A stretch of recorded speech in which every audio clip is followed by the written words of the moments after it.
You did a commercial one more time. DNAradio.net presents after this, live. I'm just saying, well, I'm relying on, right? From 9 a.m. to 7:30 p.m.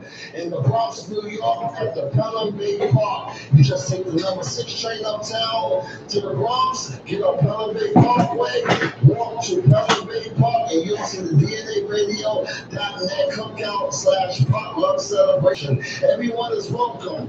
Bring your family, bring your friends, and don't forget to invite some of your people over to come over to Andy Lee. So they should be on Andy Lee talking to you, not Leon. You know what I'm saying? Yeah. I'm telling you to go on to DNA Radio and or Andy Lee. Well, just go to Andy Lee. Because DNA Radio, you're not there. You're on Andy Lee. You can't put the link. Is that possible? Yeah, I put the link for Andy Lee. Yeah. Yeah, that's the one we're on. The BU Nation show. They will be in attendance. Music will be provided by DJ. We're on live after this, okay? All right. And many others. RSVP us by July 10th, 2019 at VIP events at DNAradio.net. That's VIP events at DNAradio.net. That's VIP events at DNAradio.net. Make sure you come out to DNAradio.net. Yo. What up, Stormy Weather? What up, Carmelo?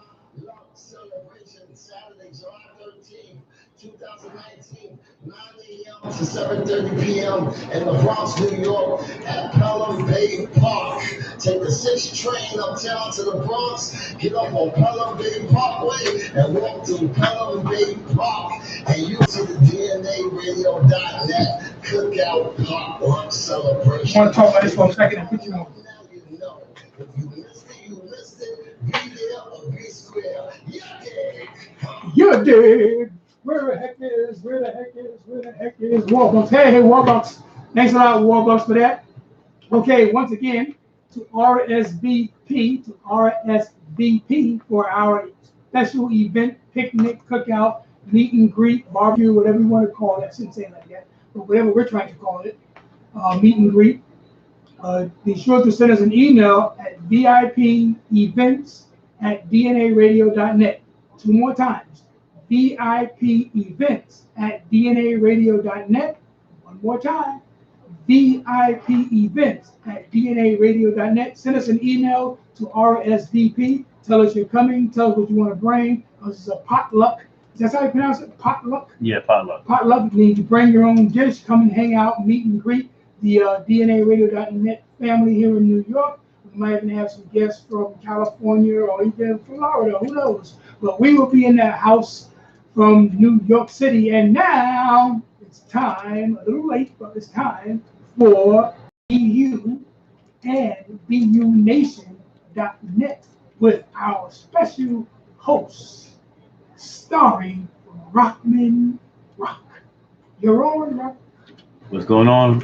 What's going on? You already know what it is. It's that special event. It's first of all, say Happy Pride. You see, I'm rocking on the American flag, a rainbow shirt. What up, Brian? What up, Brian Henderson?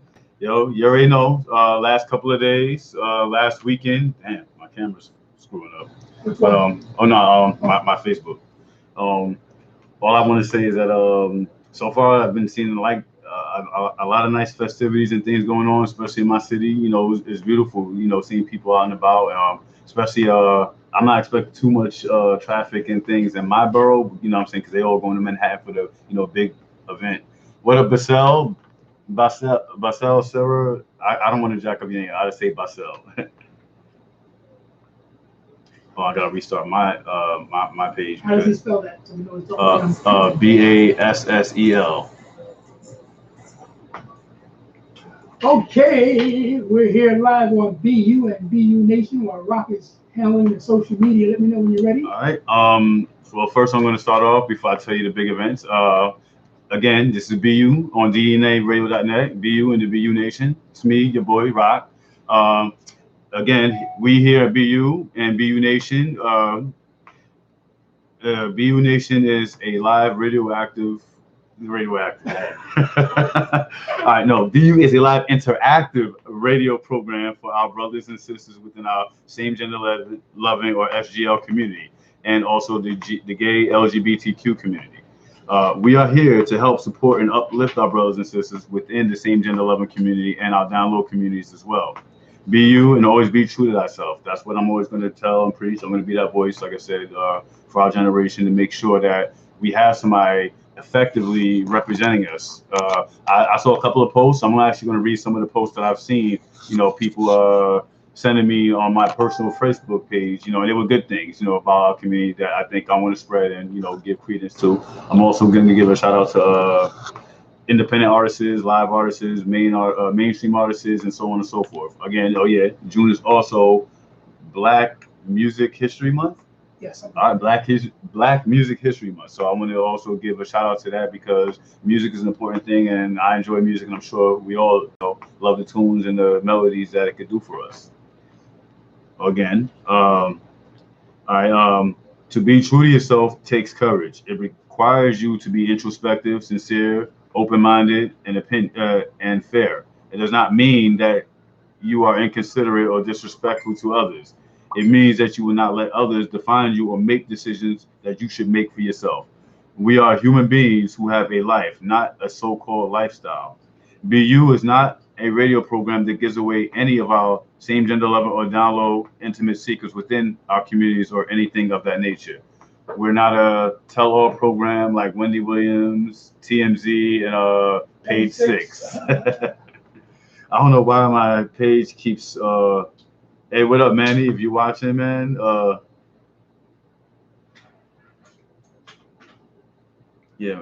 trying to, stream it live from my page as well, so you guys can have it in case, Again, if you're.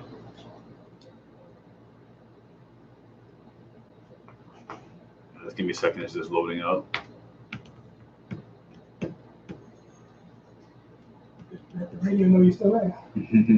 Yeah, I'm still here on YouTube, and I'm still here on Andy Lee on Facebook. I'm just waiting for my Facebook to kind of, and we're live on the radio as well. All right, we're back on my page again. All right, I just want to say shout out to my boy Manny. Thank you for tuning in, man. I'm going to kick it off by saying, like I said, I know I promised y'all the debut of, the long-awaited, get to know your host, Rockman. So I'm going to drop the ball and get it rolling. So I'm hoping I can see comments, and I'm going to I'm going to respond to them appropriately when they come up when I see them. And of course, you could call us. Like I said, I would love to hear your voices. So if you got any feedback, opinion, again, we're live. You can call us at 917-727-8020. Again, 917-727-8020. Let me hear some of your comments and your feedback, and let's get this thing started. As you know, like I said, we are a dialogue, not a monologue, so it's important. And I don't have a co-host to kind of help me, get things on that level, but, so bear with me. So I'm going to ask you guys to be my co-host. What's going on, Patrick? And what up, Cornell? Okay. Let me invite you. All right. Let's get this started. All right. Well, I had a couple of free ball things that I was going to kind of, throw in there to kind of, get the ball rolling about, getting your boy Rock.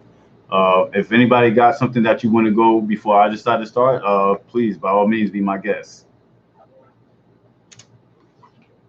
All right. So my first thing is, where do I start? From the top. All right. Well, I'll do something general and basic. I haven't been to a club or a bar since maybe 28, 29. My reason for that is because the level of, maturity and the ambiance, of, the people is available for there. To tell you the truth, I prefer to be in a heterosexual environment only because I could always exist in an environment where I could exercise my level of attraction for, dealing with the fellas. What's going on, Patrick? So you haven't been to a club or a bar? 9, 10 years? I wouldn't say that long. Wait, 28, 29? So that's the Yeah. Give or take, it's 8, 9, 10 years almost. Okay. Why are you boycotting the clubs? Well, I mean, because the things I would like to see and experience there's not really nothing there for me. I'm not knocking it. I'm not saying it's a bad thing. It's just it's not something that I feel caters for me. It doesn't represent me, and it's I want to see things that I feel like I don't get to see. Because other than that, I'd rather stay home. I'd rather my friends, that my associates that I chill with, be my outlet, for those things. I mean, granted, I prefer to go to a club or bar to maybe establish, socializing, networking, maybe possibly meeting, cool friends. But then people who I do decide to befriend, they basically stick at the associate level. We don't really have anything in common, no substance, not on the base like if I'm bored at home, like yo, what you doing? Yo, come over, I'll cook us something, da da da. We can watch a movie, what I'm saying, do something. I got a bar, I got a liquor cabinet that's like this. The liquor is just there, and I'm about to buy some more. But then I don't. I want to bond over things, and it's kind of hard to do that with the way I feel people in the mainstream per se. Some people are either too into fashion or too into their own world that it's kind of sorry, that's too much. Too much. Oh, I know. I got this. I fix it. What up, Adonis? Oh yeah, I forgot about that. Thank you for reminding me. The adjusting thing down here. Well, I think that's the max. Just angle it. No, you go lower. Let's go lower. Yeah. Oh, no, that's it. No, it's got to stand up. Yeah. Stand up. Okay. All right. You want to give her some of that stuff on top? Because your waist, that space on top. I tried to hide the seat, and then we gotta fix that one because my head's cut off. Sorry.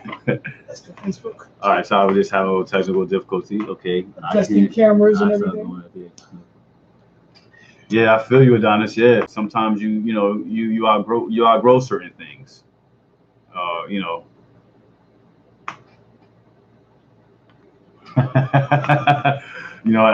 not going to repeat that, but again, like this segment of BU is basically it's a Q&A. I'm going to answer any and everything. Hopefully, it's not too graphic, and I don't mind doing things, and I don't mind they're a little bit, I wouldn't say raunchy, but something on like, what up, Nate?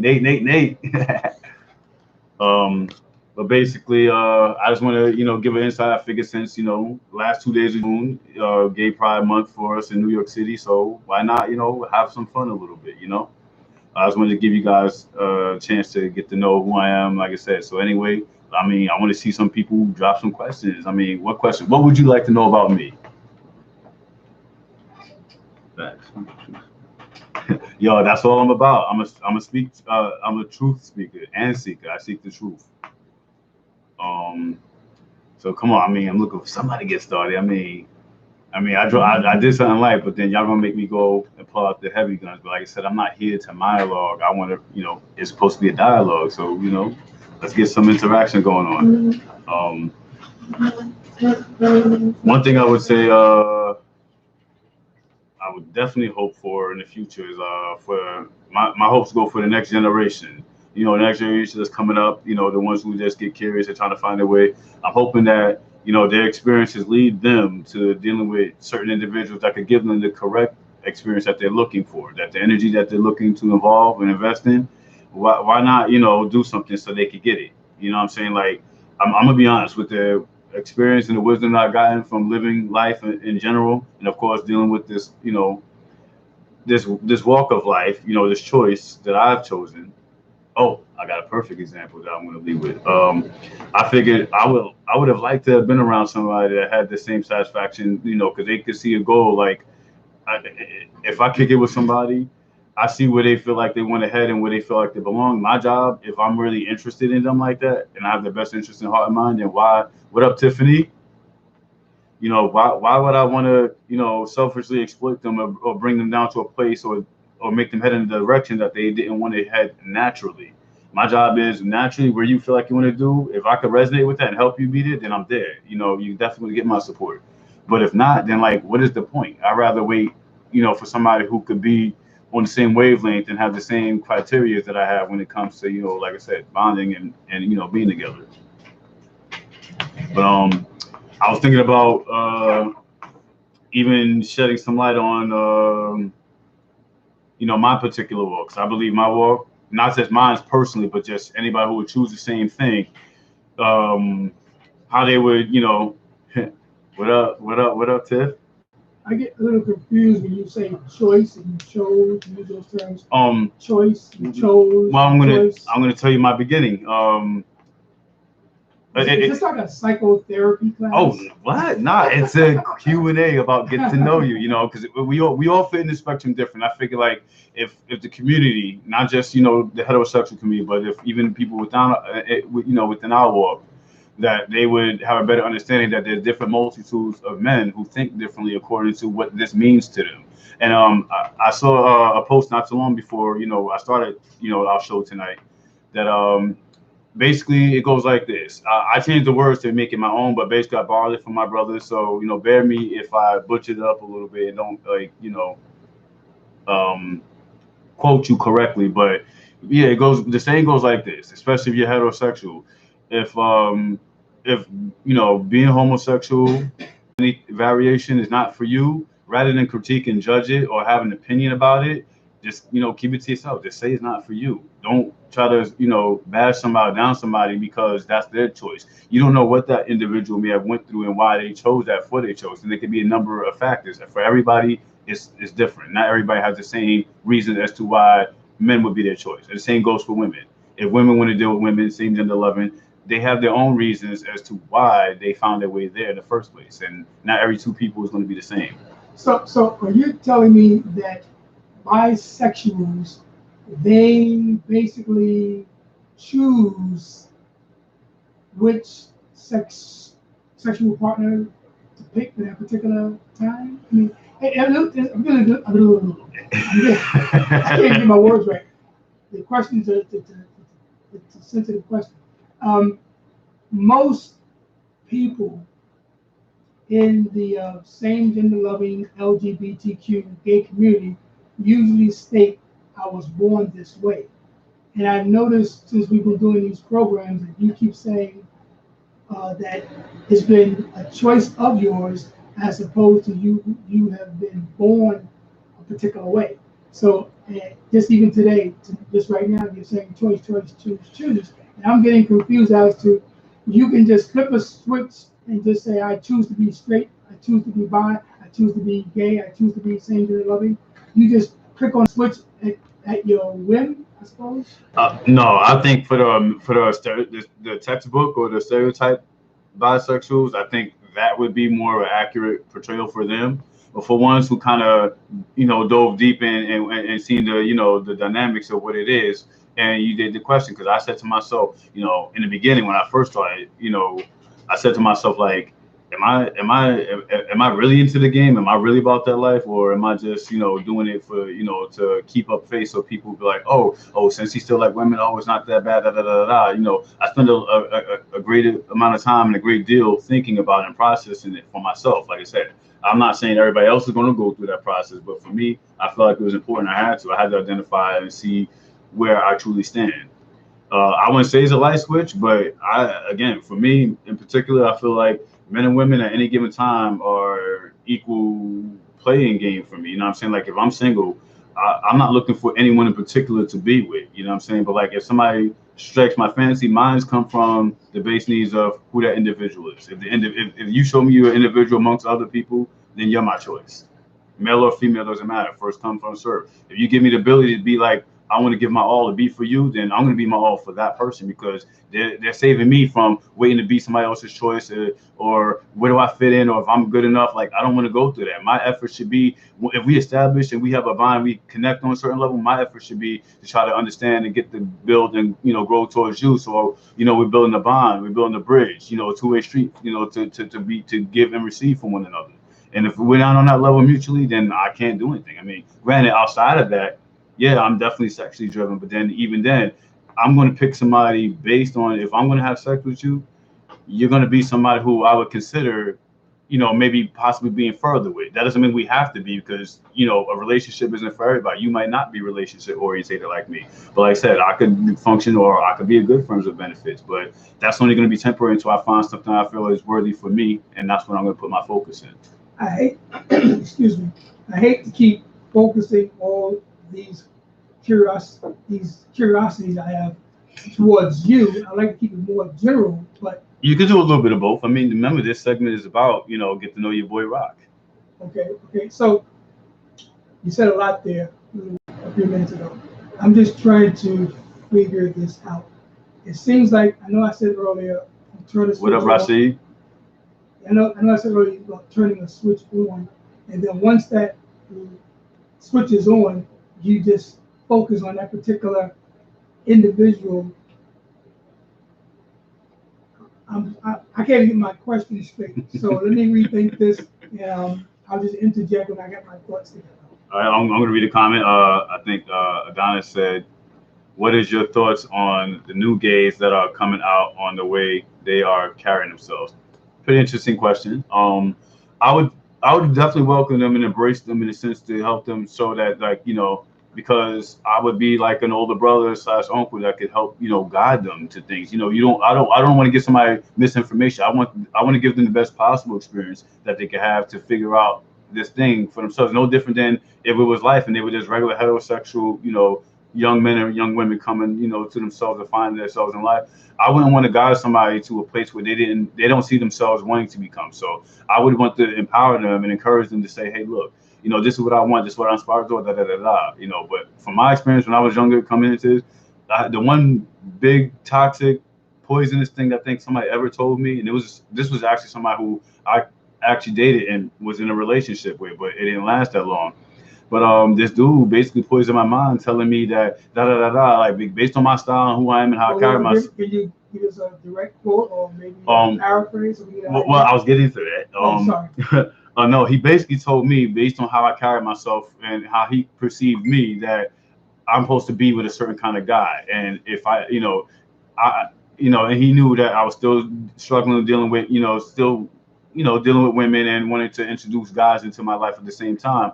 He basically told me, guys like me are supposed to like feminine, dainty, bottoms who, they're just, I hate to say they do the most, so they're a little bit extra with their things. I know. I gotta keep dragging this out of you because you talk in general. You don't get too specific, which I appreciate because it's too personal. I understand. But he's saying that masculine guys. Yeah, that's what I want to hear. He basically was trying to tell me that since you're a masculine guy, you're supposed to act a certain way, according to his theory of gayness. I wouldn't say I say homo. I like to use the term homosexuality because it's an umbrella that we all share. That. So why do you like using that term? Because think about it, it's the act at the end of the day. The act is same gender having sexual or physical attractions to the same gender. So you like using the term homosexual as opposed to the man-made term gay? Well, yeah, because gay is just a variation of a further, deeper, it's deeper basically into the homosexual lifestyle, and it incorporates other things that I don't not. I just say it's not for me. I don't practice that, and I don't really care for that. That's not something naturally that I feel completes or represents who I am. What is the that you're talking about? A lot of things in the culture, whether it be voguing, house music, balls, fashion. Slow down. Voguing, balls, houses. That's gay, you're saying? That's cultural gay. That's the culture of being gay. It's not the act of homosexuality. It's the culture. That's the cultural part. So you're not at all in the culture. You just enjoy the company. The company that a man of men. A man could be a partner for me no different than a woman could be. The same things that I would love to share with a woman. If I can't share with the woman I want, then a man is an equal choice for me. So you're not into the whole. I mean, you're wearing the colors on your T-shirt. Well, I mean, would that be a gay thing or a homosexual thing? I look at it as a homosexual thing. I'm representing the love of that. I could say I could have love with the man. If my questions get too personal, please stop me because I'm just trying to. I dig too deep, so I don't mean to. Listen, I represent unity no different. I feel like I represent the trueness of what unity, bond, and actual relationship or connecting with somebody. For me, it's all about bond building with somebody who you spend time with, your spirit, your life, your energy that you want to invest in. That's what this represents right here. So, when did you become comfortable enough with yourself to even wear something like that? Because I would not wear nothing.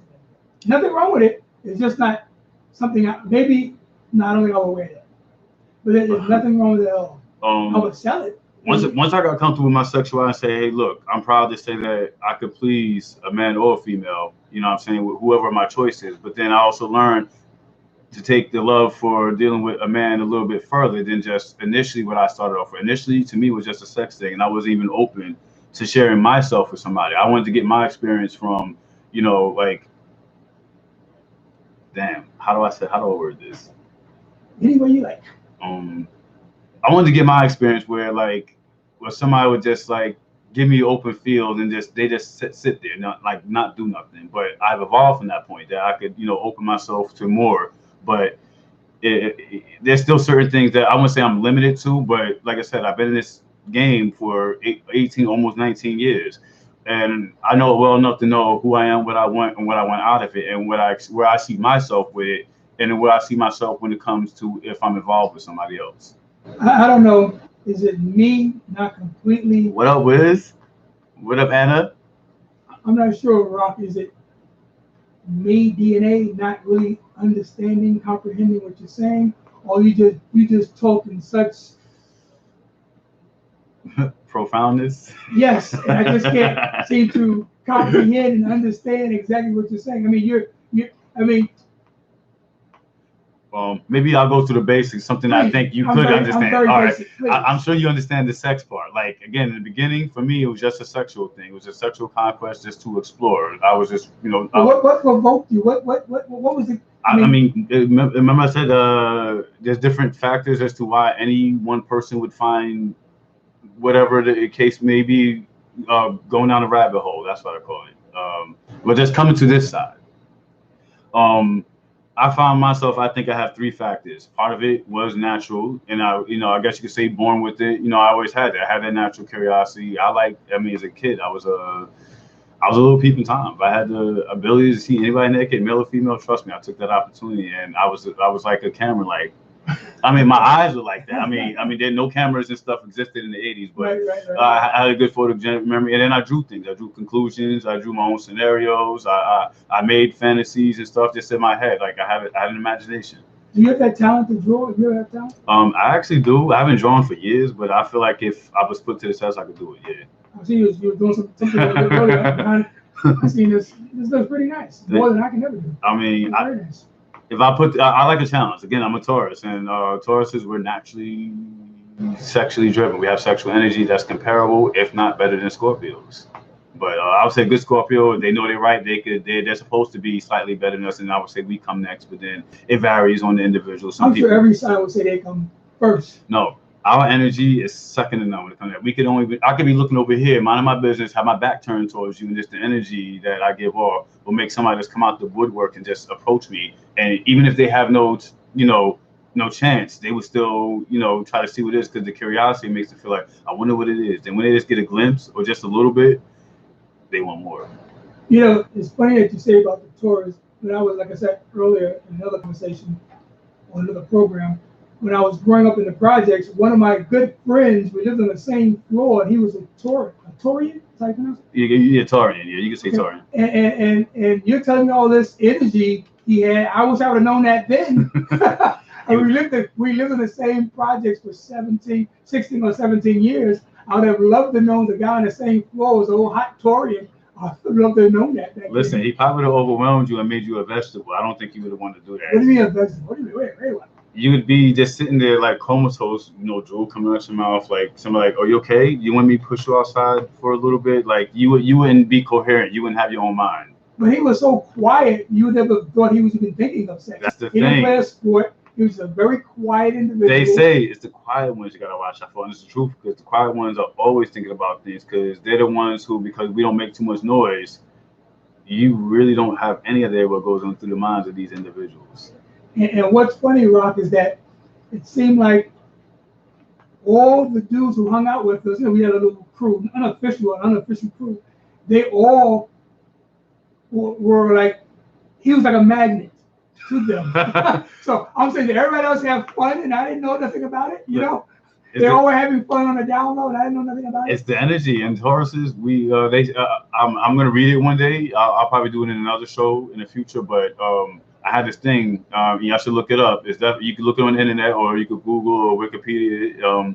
It's basically if zodiac signs was a drug and they tell you the effect that this person have and why they would have it in the sense of drugs. I only know a few, which is one of my favorites is Libra. They say Libras are identical to cannabis, and I'm sure everybody knows about chiefing and all that shit. But yeah, the effect that they have and the high that they can get you tend to. Oh man, somebody's calling me. Majin, I can't talk right now because my phone is broadcasting. So if you can try to interact live on the on the show on the Facebook. YouTube. Yeah. His Facebook is the Facebook page is Andy Lee. That's our official radio station Facebook page. Andy Lee's our assistant down here. So the Facebook is in his name. So if you want to contact Rock on Facebook Live, go to Andy Lee. You'll see our DNA radio logo. It's a blue and gold logo. Thank you. And we're on YouTube on DNAradio.net. See, I have a lot of questions, but I don't want to get too personal. No, again, listen, we got a long time, so we got plenty of time to do things. I think I was in the middle of saying something, but I forgot because Maja cut me off. But I'll go back to the second phase of what I said. Like I said, I didn't really want to share myself with somebody, and I wasn't ready for that at that point. Like I said, it was too early. But by the time I got to past that stage where I could actually date, and I was willing to share some of myself, because I realized that it shouldn't be a one-way street where I get to do the things that I want to do.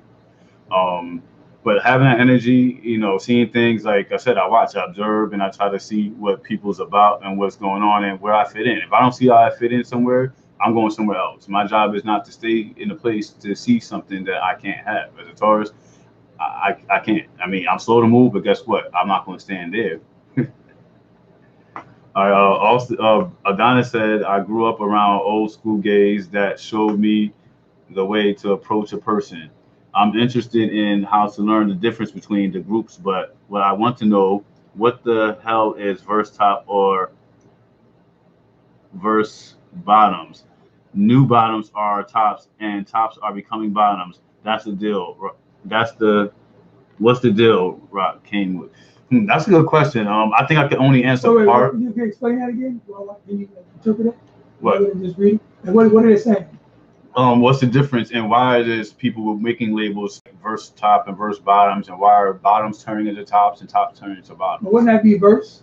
Wouldn't they be verse? They don't become official bottoms and official tops. They like verse. As a matter of fact, there is a demographic of those guys that do turn into that. They start off as one thing, then I guess over the years or prolonged use of people get bored. They want to try the new things. For me, I'm trying to follow you. You're doing good. I'm just too fast for me. They're just getting a little bored and they want to switch it up and try something different. So you're saying, okay, they started out as a top, and eventually someone turned them into a bottom. Being a bottom was so good, they gave up being a top. Is that what you're saying?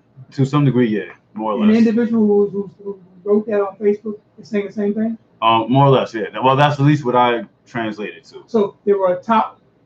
They proclaimed to be a top. They turned into I won't say a power bottom, but they turned into a bottom, and they love being a bottom. Very interesting. Yeah. Or they forced to be a bottom. I don't know. Still reading? Yeah. No. We gotta fix the connection in this place because it's like every once in a while this stops. Why don't you use your data? Because the way this building is, like, I am using my data because I don't have your Wi-Fi, thing or whatever. That so is data. It's the building. I don't know. Maybe Jake or Hooper Boys, FBI is breaking into your computer, breaking into your cell phone. But to answer that more, for the rest of the viewers who's watching, like I said, my theory is I believe the reason why certain tops who started off as tops became bottoms, and mind you, I don't really care for labels, and I don't really care to even, put that there. But if I had to do it, I'm gonna tell you later what I would believe what my label is if I had to pick one.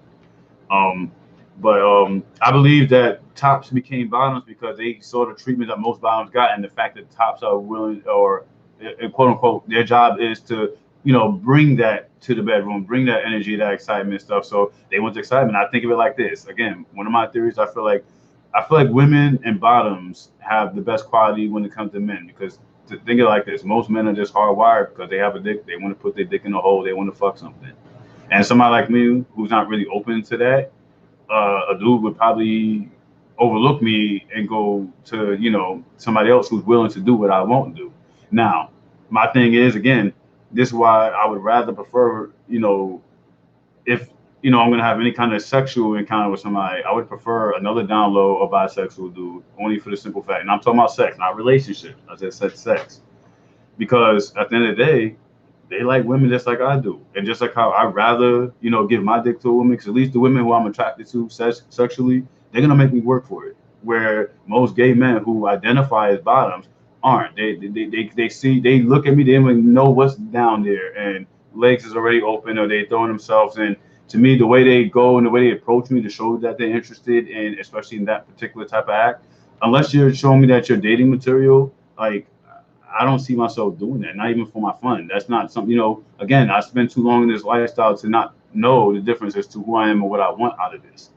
And a lot of people pick me based on what they see, based on face, not based on what am I actually really interested in. What am I moved by? What does it for me?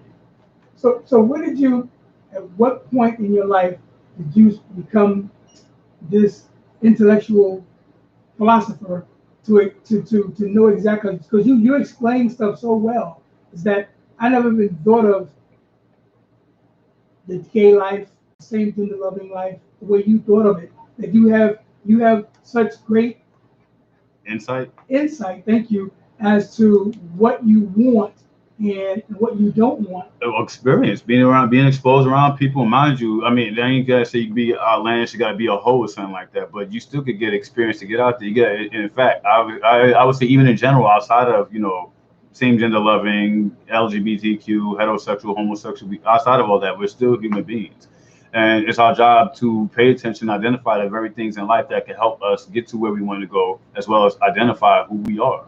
So I use my life experience, for me traversing on this road, as to where do I see myself, where do I want to go. I expose myself. Once I open myself, I expose myself to certain things to get, a crash course as to, okay, what this is. Oh, okay, this is what this is. Okay, this is how this works. Once I had an understanding, sometimes I didn't have to go through certain things to understand that that's not for me, or I'm not driven by that, or that's not what I like. But I tried it anyway, and I came to the conclusion, like, wow, experience showed me I need to start listening to my feelings about how I feel about things. And so far, my feelings has never failed me. My feelings even helped me, you know, conquer one of the greatest trials in my life, which was having somebody take my self-worth and my self-esteem away. Mind you, they didn't take it away, but the act, or the contribution of what they did, it devastated me. It could have destroyed me, but I didn't allow it. I stood my ground, and I had to build myself back up again. Well, I want you to ask me the same question I'm going to ask you. What up, Carrie? You ready? Mm-hmm. In a 24-hour day, how many hours within that 24 hours are you consumed about relationships and sex? Practically every day, because I'm horny every day. And to me, one of the main reasons, there's other factors, but one of the main reasons why I'm interested, or I'm relationship oriented, because to me, I mean, granted, I know there's other negative, but I pay attention to the cons, the pros, more than I pay attention to the cons. But one of the greatest perks I feel a relationship holds for me is consistency, consistent sex. Somebody who, if I pick them, I know that they're going to be somebody who I feel can fulfill and satisfy what I think of on a day-to-day basis. Not even just the physical part of sex, the mental, the spiritual, the emotional. I don't really find that, from the average human being. Now, granted, like I said, yeah, I've had the occasional one night stands in my past and shit, but I kind of gave up that because it got boring. It was the same routine and stuff, especially when I was on the internet. But a different person every time, isn't it? Yeah, but it's history. We still got to build, and not everybody has that energy that they can vibe and build on the same level that you're going to build. I'm not even talking about relationship. I'm talking about what they have to offer when it comes to sex. So wait, a little bit. I know you have a lot to say. I keep cutting you off, and I apologize. But I just want to understand this. So within a 24-hour time period, you mean to tell me your brilliant mind is consumed about sex 24 hours? I wouldn't say that. I mean, I have other things. I think about life. I think about friends, families. I think about words when I want to do right and stuff. Or what else can I learn? I think about. I mean, I'm a nerd. I play video games. I like to watch certain types of movies, and what I'm saying, like interactive. I go out to nature. I try to. Are there any more cute nerds like you around? No, if they are, the thing is, they're just interested in other things. It's just that I don't know. I feel like there's no outlet that would cater besides Comic-Con and like gaming events and stuff. I went to a couple of video game tournaments back in the day, but it's like they don't have those things anymore. But it's bigger now, Rock, than ever. It is, but it's still rare. Like when they host these events, and it's what up, Lee? It's called esports. Esports is the biggest thing, probably next to I don't know what, but esports is humongous. And if you're a nerd and you really want to play those video games, you can make a ton of money doing esports. Oh, before I even go in that direction, you heard about the young guy, the young gentleman who killed himself last week, the black dude? I didn't get into details, but I've been hearing a little bit about it. Yeah, it was sad. I don't know what the problem was. Well, they said he killed himself. We really don't know what happened. What up, Terrence? I think they said they found his belongings on the Brooklyn Bridge. So we don't know, was he dropped off there and thrown over the bridge? Did he actually come to the bridge on his own and jump off? But there are cameras up there, so there should be somebody, you should be able to see him walking by himself to the Brooklyn Bridge, and there should be cameras catching him. It was like a one-day story, and I haven't heard anything else from that story since. The only thing I heard that circulated around that story was somebody, I think, bashed him or said something that hurt his self-esteem, and he felt so bad that I guess he just wanted to kill himself. Where'd you read this? Certain feeds on, I guess, Facebook and stuff. Like I said, I see things. I see a lot of things that people wouldn't expect that I see. But it's mainly on Facebook, or you read the Reddit? Are you into Reddit? I have something that goes along the lines of Reddit, and I don't like go to look at it. It's just that I see it and it pops up. It pops up. Timeline. Yeah. So there was I mean, I would think that community would. I try my best. Well, you can read some of these comments if you want. They erased. I'm sorry. If you was on here before, my page keeps doing things because the signal here is bad. So I think Adonis was saying something. So Adonis, please, if you're there and you're listening, please re-comment that thing, because I definitely want to answer what you said. Okay. How about this? I think I'll get back to what you just said, DNA. But about the young man. Yeah. But I think what else I was going to get to again, like the stages. This keeps going out on this side. You want to switch it up? You got like 3 in front of you over there. Plug it in. All right. Is that one plugged in right there? It should be, yeah. All the tickets are taken out over there. So we're down here live on DNAradio.net. This program is called BU and BU Nation, and the host of the show is Rockman. He's down here live giving us some great information regarding the same gender-loving community, LGBT community. Oh, much better. What color is that? The one you have on now is green. What was the other one? See the green tab? Yeah, this is green. Yeah. That was yellow. It was yellow, right? Yeah, yellow. Okay, that's connected someplace else. Okay, so you're on the green now. Okay, I'm going to go get me a banana. I've been working. Yeah, get the energy, get the sugar levels up. I'm a little dizzy. I can't even think straight. So it's Saturday night. hold down a fort. And want a banana? No. I'll bring some out here. All right. Okay. I got my lemonade too. Okay. But back to what I was saying about how I got started. Then I evolved. I think the icing on the cake for me was the way or the ability to approach, women.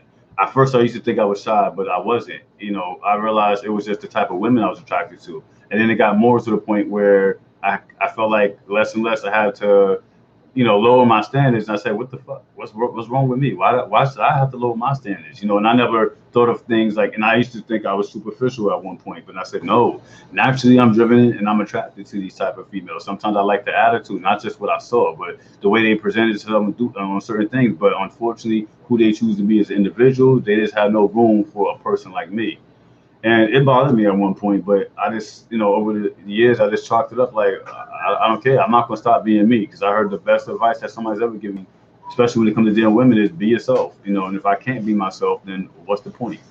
And again, too, if I was going to settle, again, I'm going to be honest, and I'm not that kind of dude, and I wanted to save myself from that. If I was predominantly heterosexual, I would be a dog. I really would, because I know I wouldn't be happy with the choices of women that are out there. So I'd find whatever woman we could, do things, but then I would find other women on the outskirts of what she, the main one isn't really bringing home and contributing just to compensate for what's lacking. And I feel like, no, I shouldn't have to go through that. So rather than be stereotypical, bad enough women, or a lot of women think as men we're all the same. And I refuse to be stereotypical. I refuse to be a statistic. So I won't live that. And I refuse to be something I'm not to get what I want.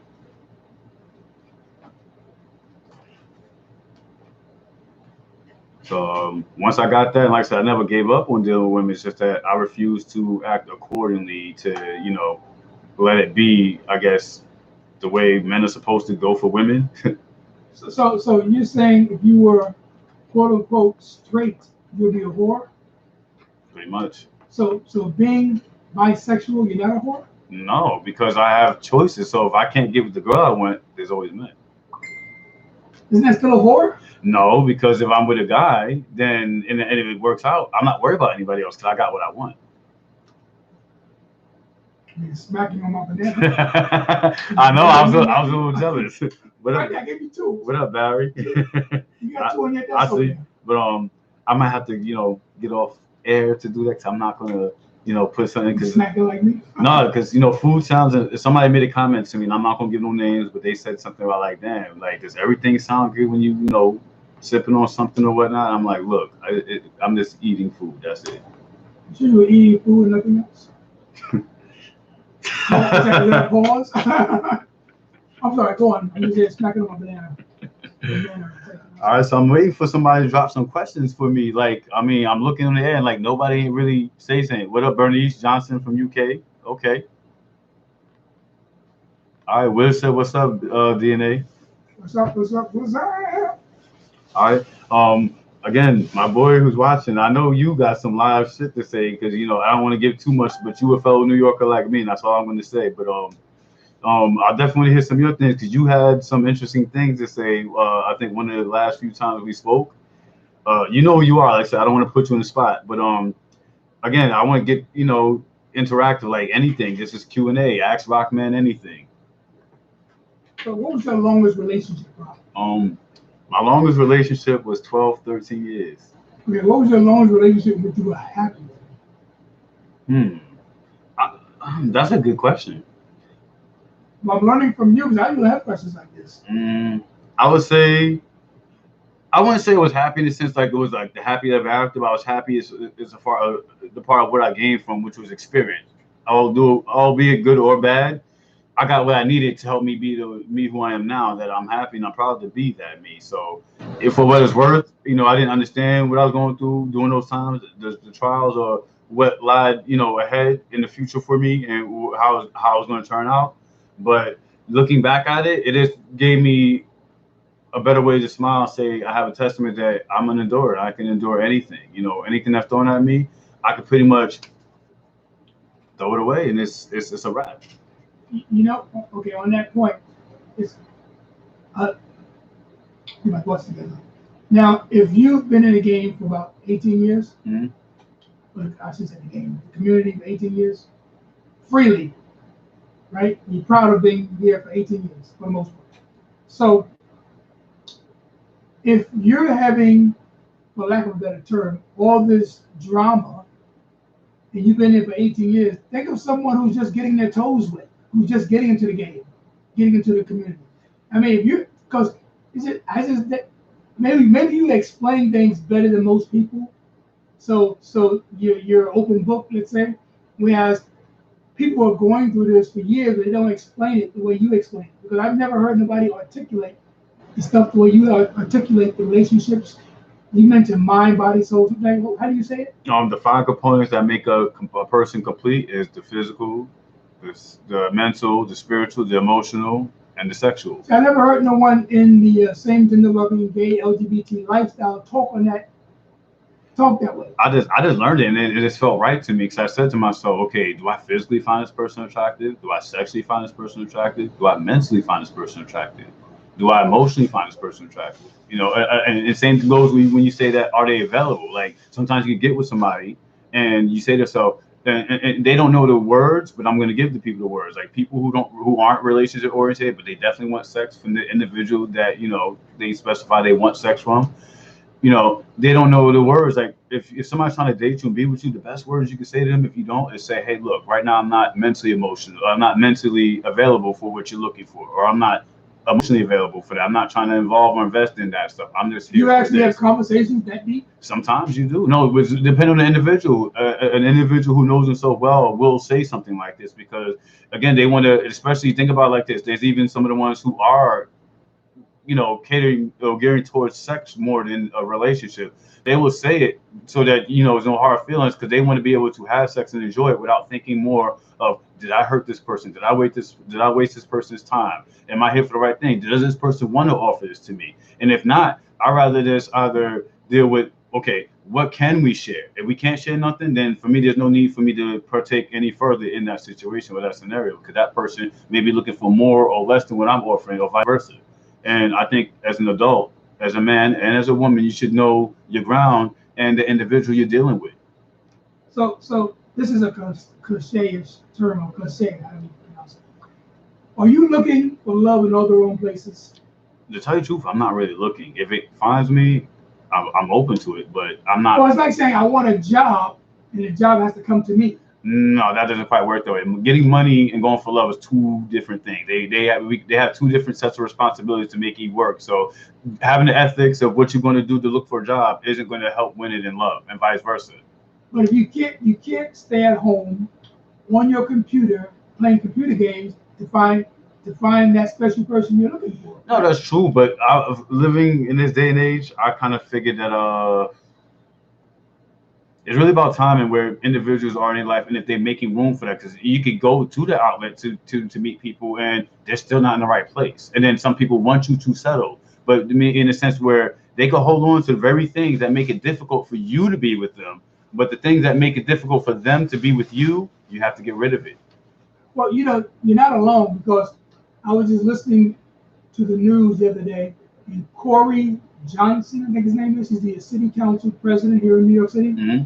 And he was saying something similar to you. He just can't find that person to settle down with. And there was this app, he mentioned an app that one of the politicians is running for president, he can't pronounce his name, Buglowich. He's the mayor of some small city in Indiana. So the mayor, who's a gay mayor, a white gay man, he found his lover, husband on this app. I can't think of the name of the app, but Corey Johnson, the city council president of New York City, was saying that he wanted to look on that app. Maybe he might find his husband on there also. So it's not like the great Rockman is having these problems by himself because you have a person. It's everywhere. It is. It's everywhere. So see, I asked you the question: how frequent do you think about sex in a 24-hour time period? And you mentioned at least 5 or 6 times a day, and I go to sleep feeling that way, and I wake up feeling that way. See, with me, when I hear an opportunity or a situation like, okay, people need some place to go to meet people, I'm thinking of business. How do I turn this potential idea into a business that can be a dignified place where people can come and meet? It won't, be like first class, 4 seasons, nothing but the best. I'm not going to mention no names of possible ventures, but I'm just saying there's definitely a need for this idea that I have in my mind. People need not just an app on your cell phone, iPhone. There needs to be a venue, not a bar, maybe not a loud club, but there needs to be some place. Like a lounge, right? Well, let's not get too specific. We'll think about a good idea. But I'm talking about something that's our enemies are listening.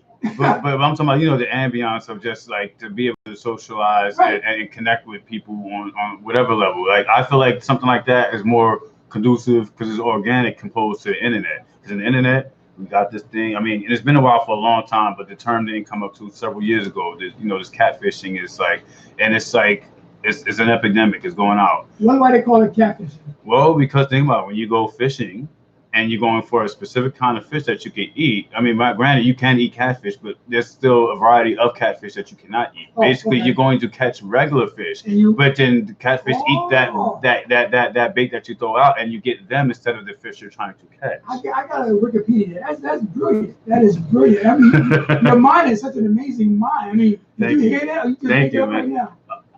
It was kind of impromptu. Wow, that's beautiful. I'm saying that's not a good brand, a good marketing thing, catfish. But that's just how my mind works. It makes sense what you just said.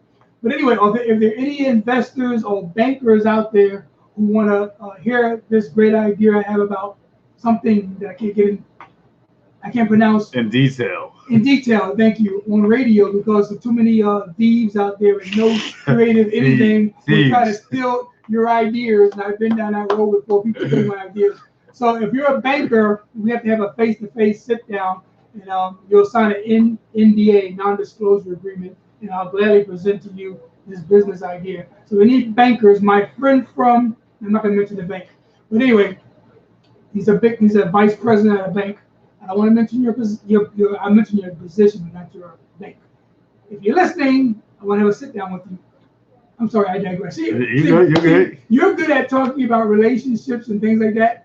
My mind goes directly towards how do we make some money for this idea? There's a need. Let's make some money for this situation. That's where my mind goes. So in a 24-hour day, I would say my mind is consumed with probably 20 hours of how to make money and turn it into a business. That's where my head is at, in a 24-hour day.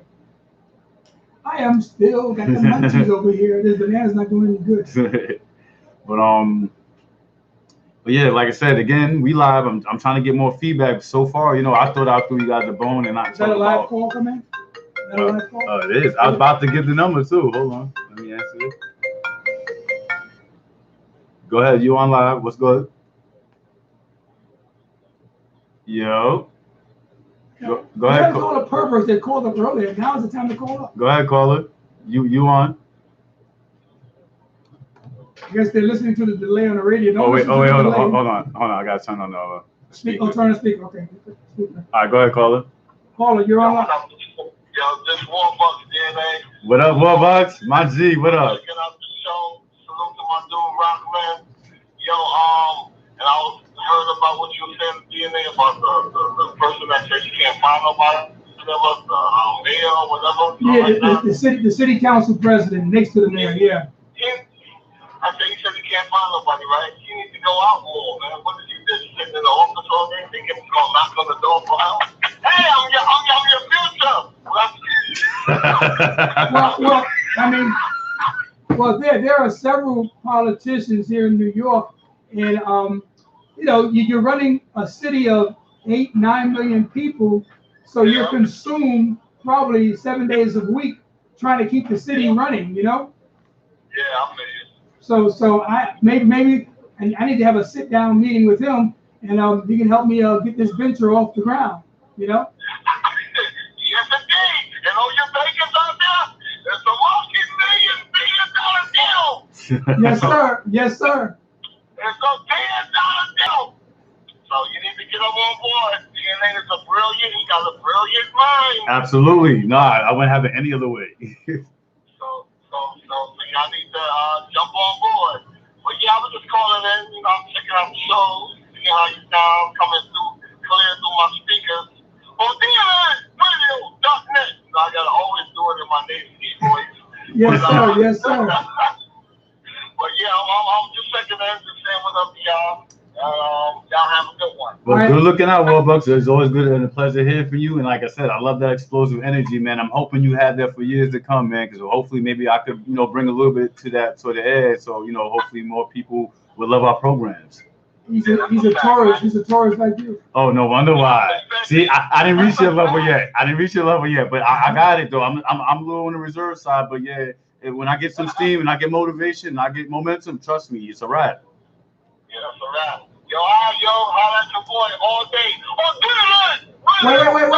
Wait. Hold on. Warbucks. Maybe you can help us out. Maybe you can help us out here, because in your earlier life, you were a shy person, quiet person also, right? Yes, I was. I'm gonna tell you where that came from. I always been a quiet, reserved dude until I get to know you. Mm-hmm. You feel me? Like when I walk in the building, I'm quiet and reserved. And then once I get to know you, and then I'll open up more to you. But my shyness came from my parents always, not my parents, my mom's always, you know what I mean, just telling me, don't talk to strangers, don't do this, don't be out, you know, not, she wasn't saying don't be outgoing, but she was just overprotective of her family. You feel me? So she didn't want outsiders getting in and, you know, corrupting our minds. So that's why I was so shy for years. So I was 16 and I got my first job as a messenger in New York City. And I remember one day, you know, Cisco and Steve, that's my cousins, shout out to them, they probably listening in too. They would always tell me because I was a teenager now, so I was more being out in the public and, you know, trying to meet girls and, you know, just trying to learn about myself as a man, as a person, as a human being. But I was always so shy because my mom, for years, she kept me sheltered. Sheltered, yeah, she kept me sheltered from the world. You know what I mean?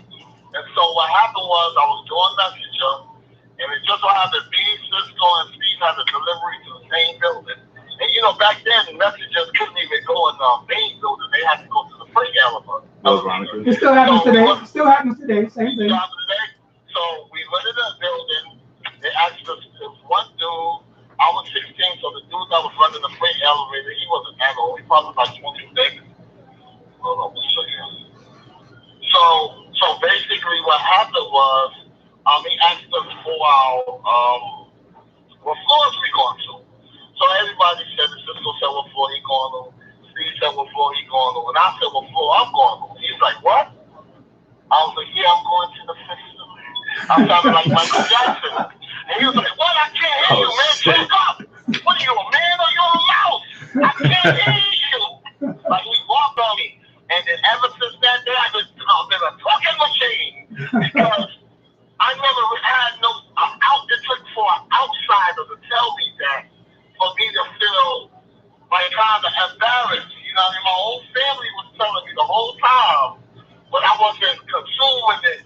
You know what I mean? But when it took a stranger to say it, I consumed it, and I've been a talking machine all day. Look. Talk up loud, clear, distinctly, Pops used to say, and he probably got it from your father DNA, clearly and distinctively. Yes, sir. Yes, sir. You know what I mean? So now I'm here today. I'm just, you know, here giving back. You know what I mean? I'm just a messenger of God. That's it, man. I feel the same way, Warbucks, because that's how I was. Like growing up, man, I just got tired of like people not listening. Like, and I learned at an early age that actions speak louder than words. And I just got tired of people misinterpreting my actions too. So they still got it wrong. So it made me say, you know what, I'm going to learn how to project more and talk more. But that led me to learn how to use my voice more so I can say things. You know, I do talk clearly. Sometimes I get excited. I may talk a little fast where, you know, people may not be able to understand what I'm saying. But for the most part, I tend to learn how to converse and communicate with people very well because I like to be understood and I like to understand people as well. So, Rock, I'm not the only person to tell you to slow down when you talk? A few people tell me that here and there. Okay, oh, nah. I don't want to be felt I was picking on you, you know? Nah, I didn't take it that way. Yeah, cut it out, man. Rockman don't talk that fast.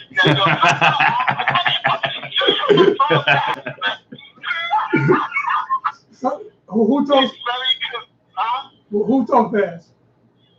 Gloria, your sister, rest her soul. Oh yeah. Well,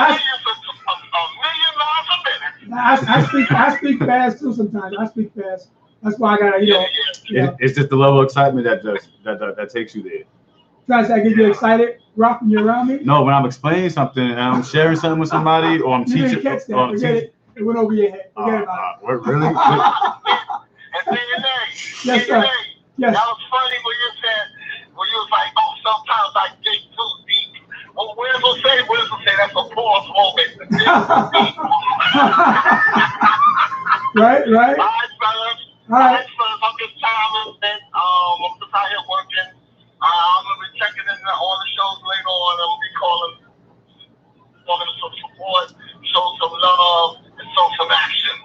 in the building all day. Again, man, Warbucks, we love you and thank you, man. Thank you. No doubt, brother. Peace out, man. All right. You're supposed to say pause on that one. Warbucks, you're supposed to say pause. You say you love. But wait a while, right? Only DNA. Only DNA. The only thing was like, DNAradio.net. All right. Thanks a lot. Again. Yeah, close that down. Get the phone. Yeah, turn it over. I don't know how to use it. It is off. Isn't it? Okay. Yeah. Well, we're down here live on DNAradio.net, the #1 internet radio station in the world.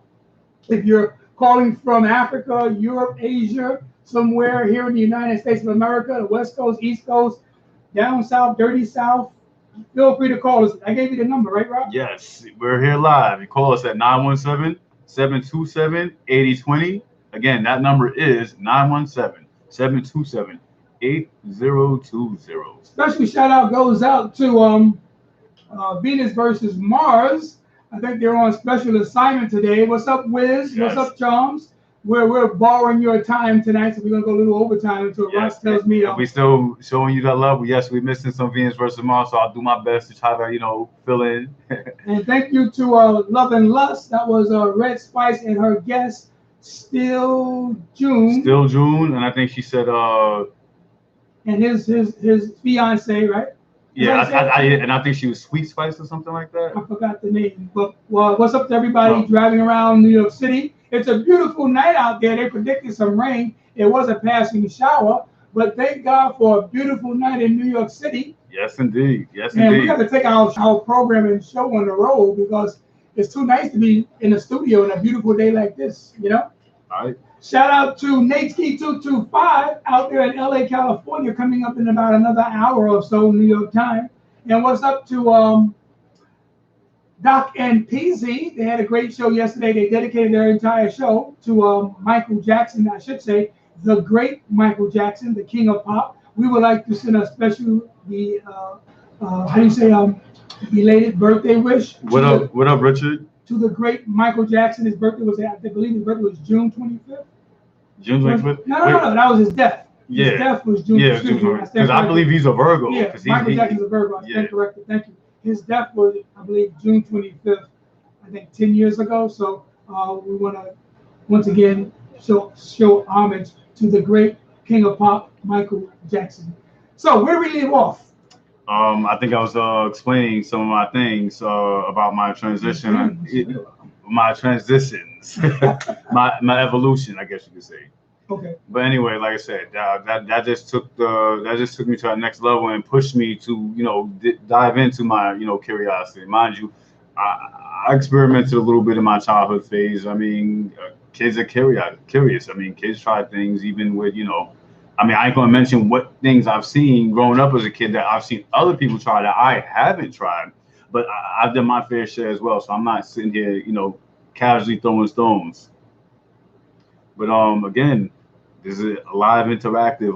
Let me hear some feedbacks. I mean, nobody's dropped me a question yet. The only person that said something so far was Adonis. I think Adonis Austin. Nobody ever, I'm here. I'm being an open book. I'm willing to share any kind of question you come up with in your mind. Hopefully, something good. Like, get to know your host, Rock. You want to know who this is? Like I said, I dropped the ball in the beginning to see where everybody's heads was at. But any questions, comments, feedback? I'm definitely trying to hear what you guys have to say. What's on your mind?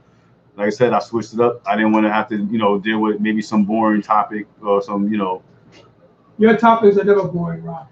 Well, yeah, true, but I'm trying to say the very thing that makes people, want to hear, like, okay, boom, they drop it. So basically, hearing other people's concerns and what goes on, because I mean, I'm not the only one that have these concerns or these issues when it comes to, our same gender loving community. But, other people might want to hear, other people's perspective instead of my perspective of things. Right. Well, during this little quick pause, let me promote some of the other programs down there and other shows down here on DNAradio.net. So 1 second, Mark, okay? Mm-hmm. So DNA Radio presents, DNAradio.net is the #1 internet radio station in the world. Yes, that's DNAradio.net. We play the best new music all day, every day, 24/7. That's 24 hours a day on DNAradio.net. Yes, this is a list of all of our live shows on Saturdays. The first live show comes on at 5 p.m. It's called Love and Lust, starring Red Spice. And at 6:30 p.m. normal time, today is not a normal day, we're doing extra stuff today. Normally, at 6:30 p.m. we have BU and DNAration.net starring Rockman. Your boy. And at 8, my glasses at, come on, read my own writing.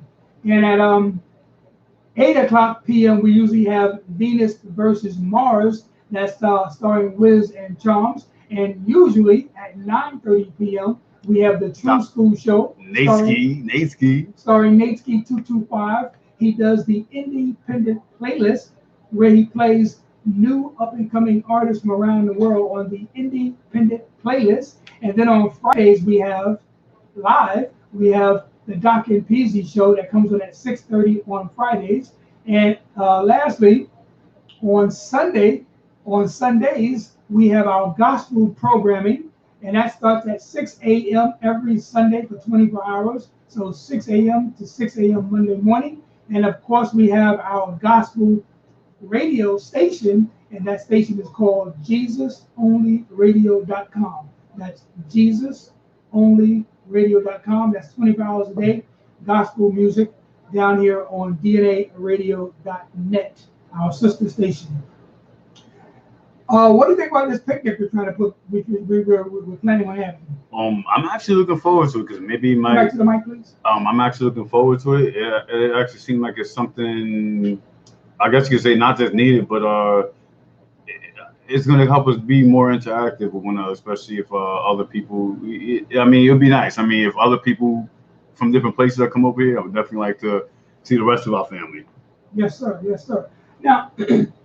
We'll switch topics back and forth depending on the viewers on Facebook and YouTube. If they have any comments, we'll just switch over. Now, I know you say you're not really into the whole LGBTQ parade, march, community, and all that, bars and clubs and stuff and everything like that. Here's another thing I'll share with getting to know your host, Rockman. In my past, I'm gonna be honest, I haven't really had very good luck with interacting with, the parade or anything associated with the gay pride, because I was either always involved or I had a ball and chain around. I basically was in a relationship where I was jealous and insecure. No, because it was like it felt like prison with some of these individuals. Because when you with somebody, when you're a grown man, you can walk away whenever you want. It's not like it's not like that movie Breeding, is it? Was it like the movie Breeding? No, it's a different kind. It's a different kind of prison. It's really I hate to say it. As a matter of fact, I want to give a shout out to my boy Manny who gave me this word. It's basically a social construct, which means basically it's something that's designed to keep you, centered around something because somebody else may feel uncomfortable that you are free-spirited, free thinker, and you have your own mind. You're not thinking along the lines of being limited or having somebody think for you. And when you think like that, it tends to drive people crazy because you're unpredictable and you can't be held down. So they figure they held you down by either guilt tripping you or making you feel, whatever you're doing is wrong so that you want to do less of it or not do it at all. Plus, you're letting them win the battle, basically. But I can't see, with your personality that I've become accustomed to, I don't see anyone holding you back with a ball and a chain because your mind is just so strong. You're such an intellect when it comes to how you put things. I don't see you being controlled like that. I really don't see that. Well, first and foremost, I want to do the right thing, and I have no problem to a certain degree honoring somebody. Only do that because I learned treat others how you want to be treated. So I honor other people just so that they could honor me, and I only need you to honor me when I feel the right things need to happen. What up, John? Who is this? Oh, okay. Is that's your page or that's Andy Lee? Oh no, that's me. What's up, John? And but basically, like I said, they were jealous and insecure. So I'm trying to figure out, okay, maybe we can't do these types of events because you need to bring water to the beach, basically. Well, that too, but that they may not be ready or strong enough to do it. So my job is to do whatever I need to do to solidify that so that I could. But then I learned just from seeing things outside of that scenario, I still have my own reasons outside of that as to why I didn't really want to partake in that type of event or the festivities. I'm gonna be honest. My interest was hopefully, in the future, maybe, I'm single and that, I could do something like that at my own leisure, my own disclosure to kind of get the freedom to explore and see, and mind you, I've seen things here and there too, even outside. I just never really enjoyed it the way I feel like I could enjoy it. And to me, my best way of enjoying it is, I'm a tourist. I'm nasty. I want to see half naked people. I want to see people doing things, or what I'm saying, come to me and approach me on something like what's going on with you, like da, da, da, da. What I'm saying? So are you? I didn't mean to cut you off. What is it, I'm sorry. I just want to be around people who I feel is appealing to me, and hopefully I'm just as appealing to them. So it's really about the who can I see and who's hot, sexy, fly, and what's they called, grown and sexy. I want the same thing because I'm always getting the same. People look at me like that, and they say you have one life to live, so like why not enjoy it? You know what I'm saying? If other people's gonna enjoy their satisfaction of what they want from me, then shouldn't I be able to take advantage of the things I feel is right there for me that I want, that I can have easy access to? Well, Rock, are you an aggressive type, meaning that when you see something you like, you go for yours, or you wait for them to come to you? I go a little bit of both. I read the situation. Now, depending on the situation, will determine what's going to happen. Some situations I'll wait for it. Some situations I'm definitely a go get it. But my approach isn't aggressive. My approach is I'm showing that I'm interested, and I will be persistent on certain things. But once I see certain things aren't, manifesting in such a way, I pretty much what they say. I'm trying to quote this line perfectly. What did my man Jay say? Well, Biggie said it best. I don't chase them, I replace them.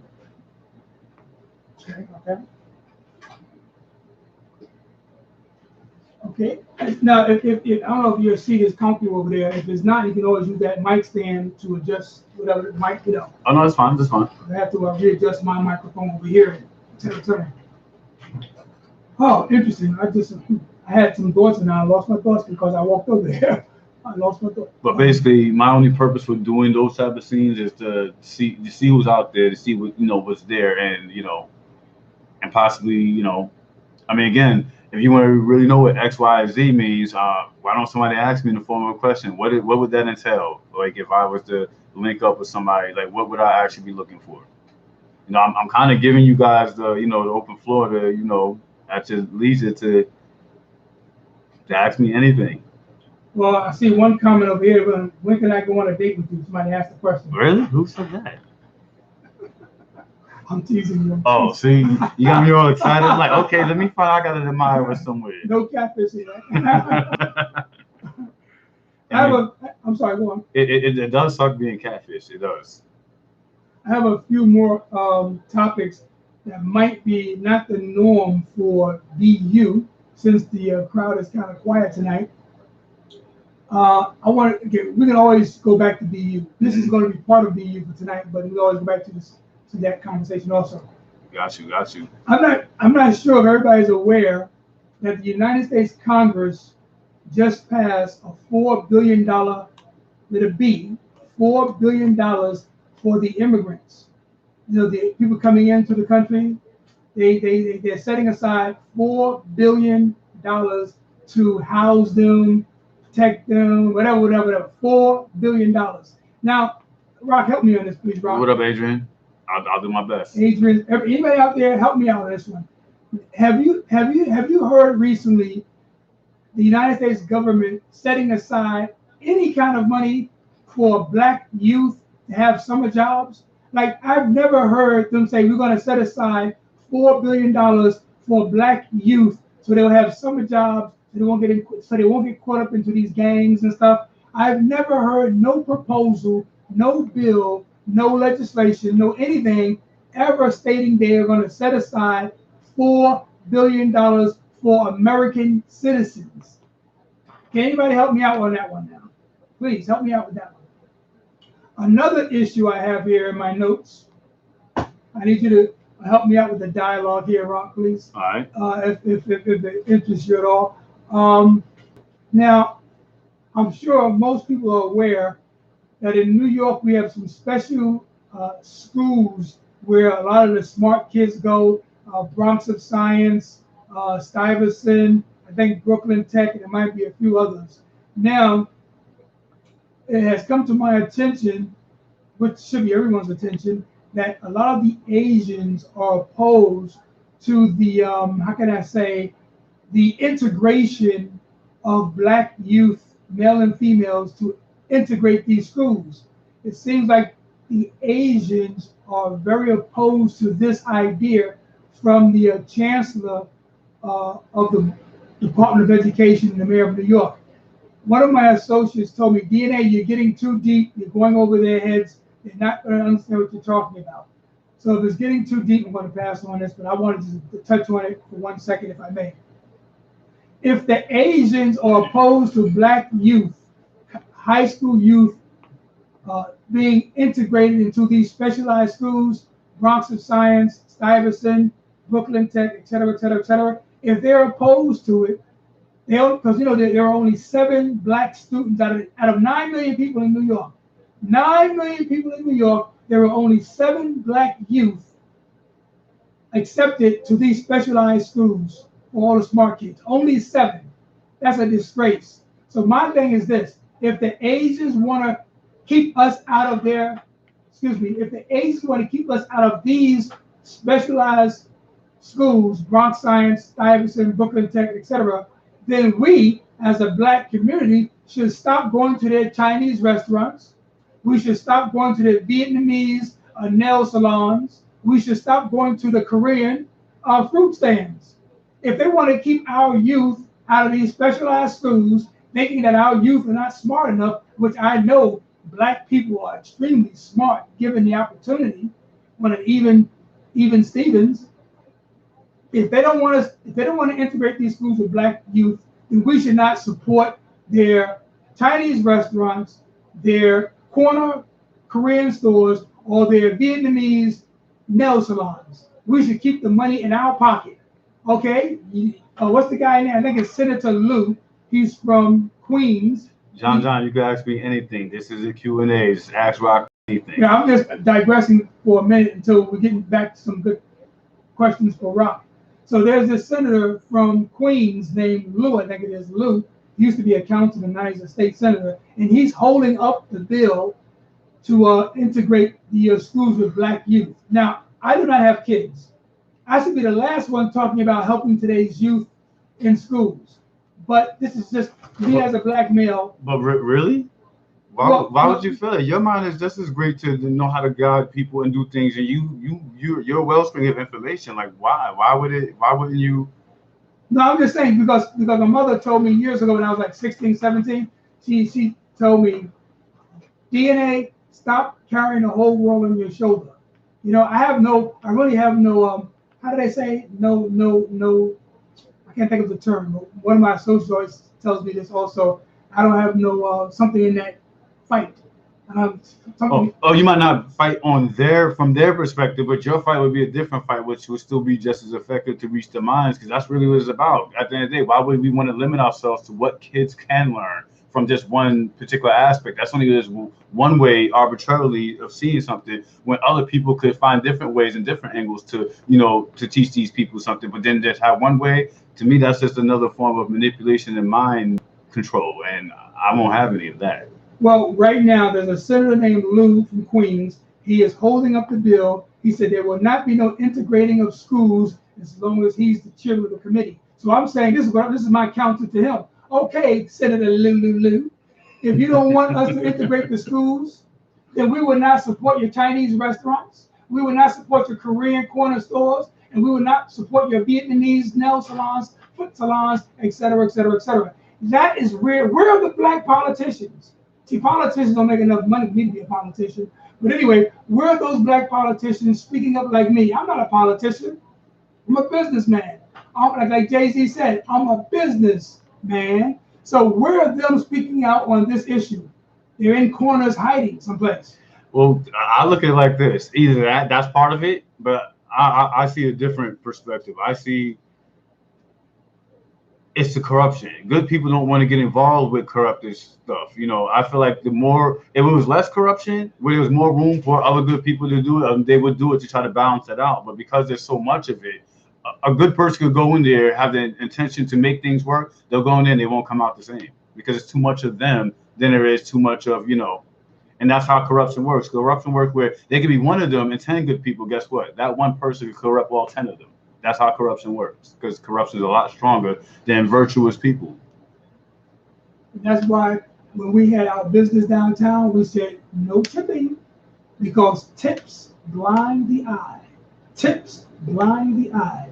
So that's why we had no tipping. Anyway, okay, issue number 3 until we get back to BU Nation. Let me know when you want to switch over anything you want. Now, this is my good friend, and I got to go against her on this. She's a city council president. She's a city council member from Brooklyn, and I hate to go against any type of issue she has, but she had a press conference. Is that a live call? Oh, no, it's Messenger. Okay. So she had a press conference talking about the negative music that's being played on New York radio during prime time. I can agree with that. It should be after midnight, in my opinion. She said after 10. Okay, after 10, after midnight, they should play all the negative, dirty music after those hours. I agree. But the thing I'm saying is this. Let's not throw stones at the hip-hop community, the rap community. Why not call a meeting of all the rappers here in New York, and let's figure out a solution as to make, how can I say? I think we kind of did that, because I remember one time working at Target, and I went to, and back when we still had CDs before we went to the, MP3 players and, digital and all that stuff. Like, they would release, like, especially, mainstream artists, when they release or drop an album, they dropped the clean version, which was edited, and they dropped the explicit version. Right, it still happens today, because I program a lot of the music thanks to our assistant music director, Nate Sr. and Nate Jr. out in California. We program a lot of that, and we get both copies. We get clean and dirty. What I'm saying is, let's not make the same mistake. I didn't mean to cut you off, Ron, but let's not make the same mistake that certain black politicians made against Tupac in the 90s, where they went anti-Tupac, anti-rap.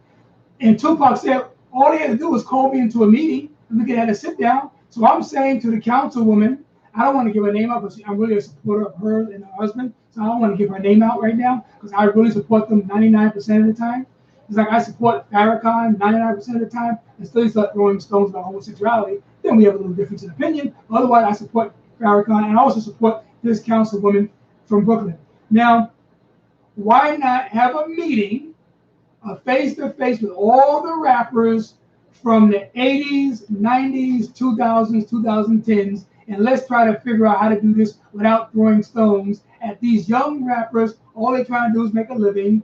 All of them are not negative. All of them are not bad people. They're just trying to make a living. Whatever happened with freedom of speech? I agree, but see, there's points on both ends. Freedom of speech. No, absolutely. But I mean, I'm only addressing it from that thing, because why should we have to stop something just because? Here's my point. Did they ever think about being better parents to their kids, so they could, if they don't want their kids listening to this type of content? Well, she's a very powerful, beautiful, black, positive woman. Oh, because she got money, right? No, she just supports me. She's a very, I shouldn't talk, she might have more money than me. She's a very positive black woman, very positive. So I don't think she would ever be a bad mother to her kids, but she's a very positive woman. So all I'm saying is that they should have a meeting with these rappers here in New York, and then eventually spread out to Atlanta, California, Midwest, but just call a meeting somewhere in New York where we can be on the same page, as opposed to opposing them and being their enemy. Because hip hop and rap is the biggest independent thing that black people ever had.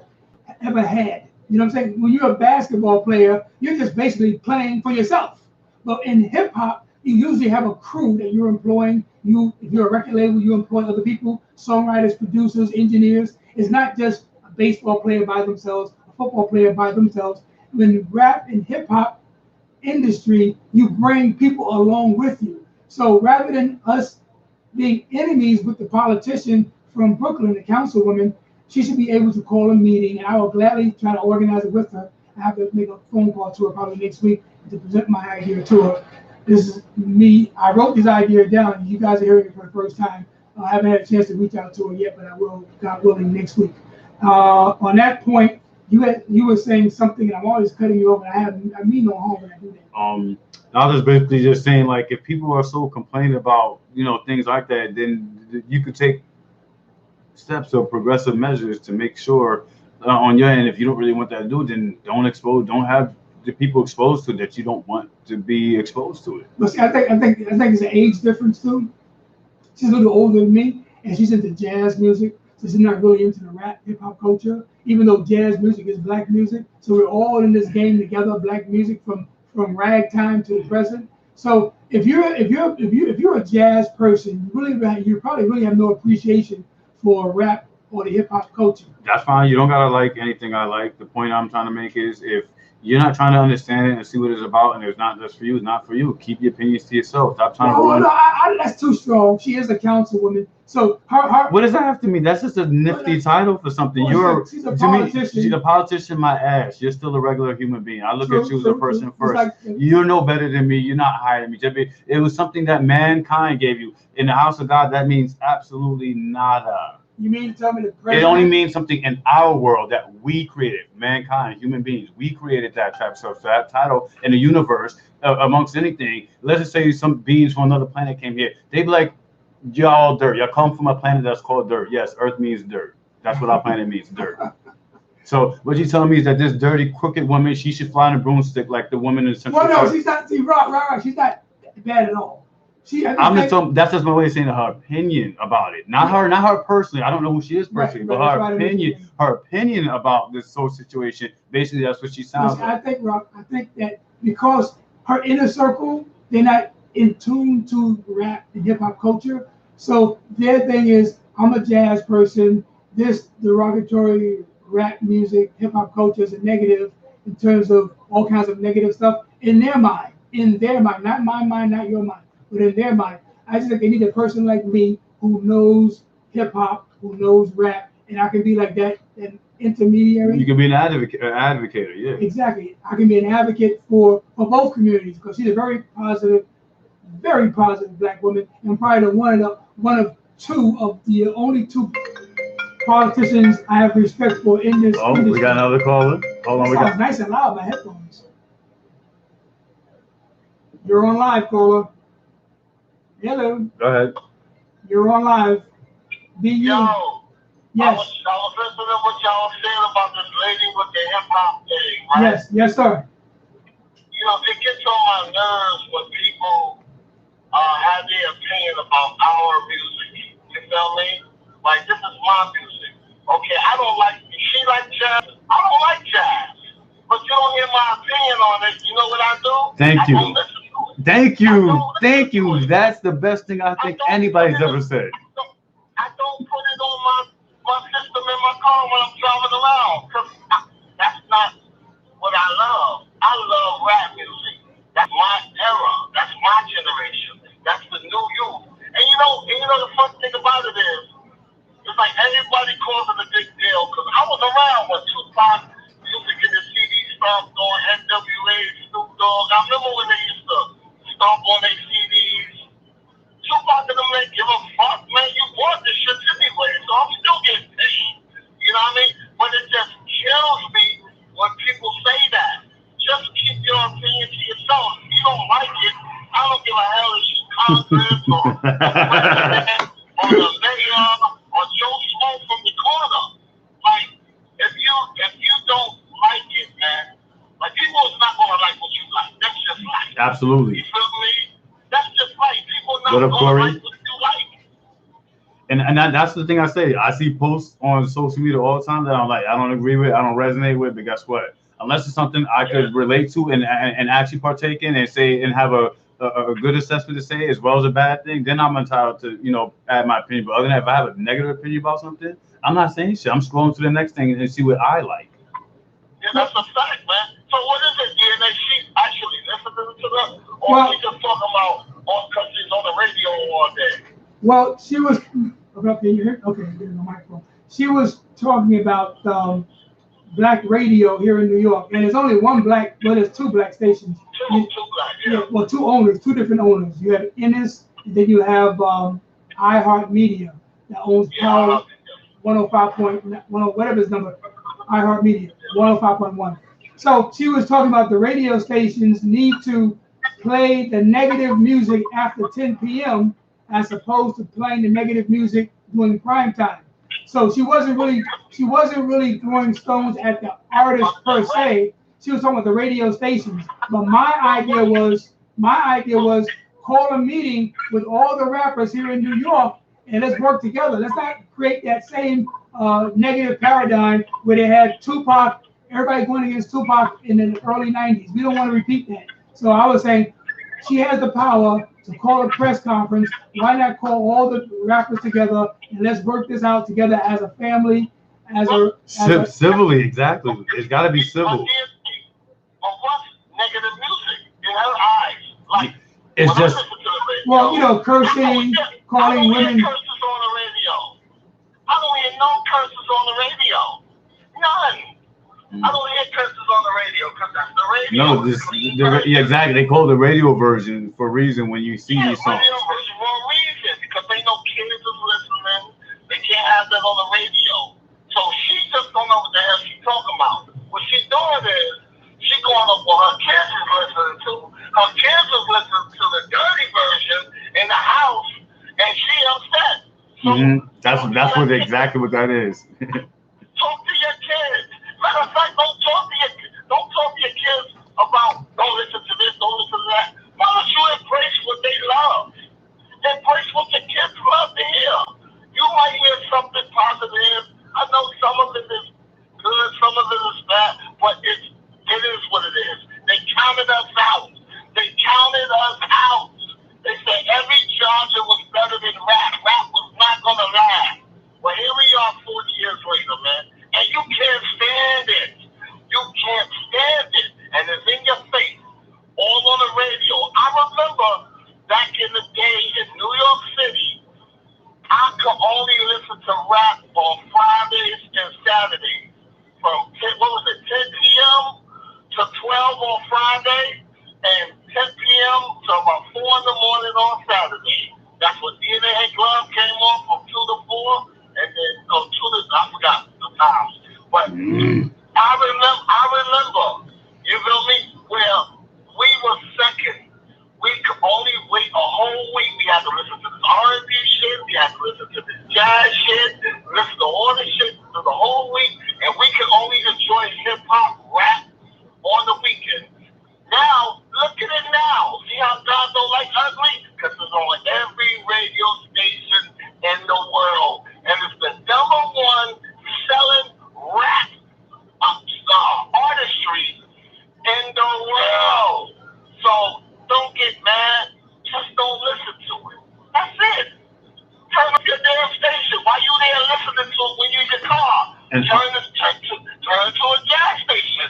You got gas stations. Or maybe they want tap dancing. But better yet, just do yourself a favor. Be better parents to your kids. If you really don't want to do that and have bad negative opinions about it, stop trying to stereotype and ruin it for everybody else. And just do your jobs as parents if it's really that serious for you. That's a fact, man.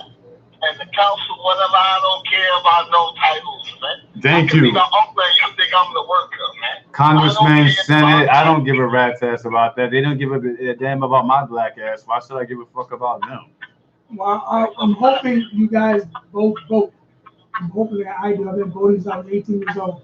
So the only way to change all that stuff is voting, for whoever you want to be in office. And I will take the time to say this. As black folks, you know what I'm saying, human beings, we definitely need to do things. Like, don't let people discourage us. Like I said, don't let nobody identify and tell you what to do. Go out there and try to get these government jobs and things like that, to be a part of these things. I realize it's a big impact. If we can get the right people with similar mindsets in these positions, then we stand a better chance of, really being equal. All right. On that point, thanks a lot, Warbucks. Thank you. I want to get back to the BU topic because I got a little more things. All right. John, have you listened, man? Cell phone. Thank you, Warbucks. John, ask that question again. I think Terrence asked a question too, but I'm gonna answer John's question first. I don't remember what you said word for word, but go back to it. no, because my page it shut down and I had to restart it again. Okay. But I have a good memory to remember it. I think John asked me, I guess, how old was I and how to, basically what was my first experience. How old were you in your first experience? Yeah. No, not the get to the good details, not the little play stuff. The real.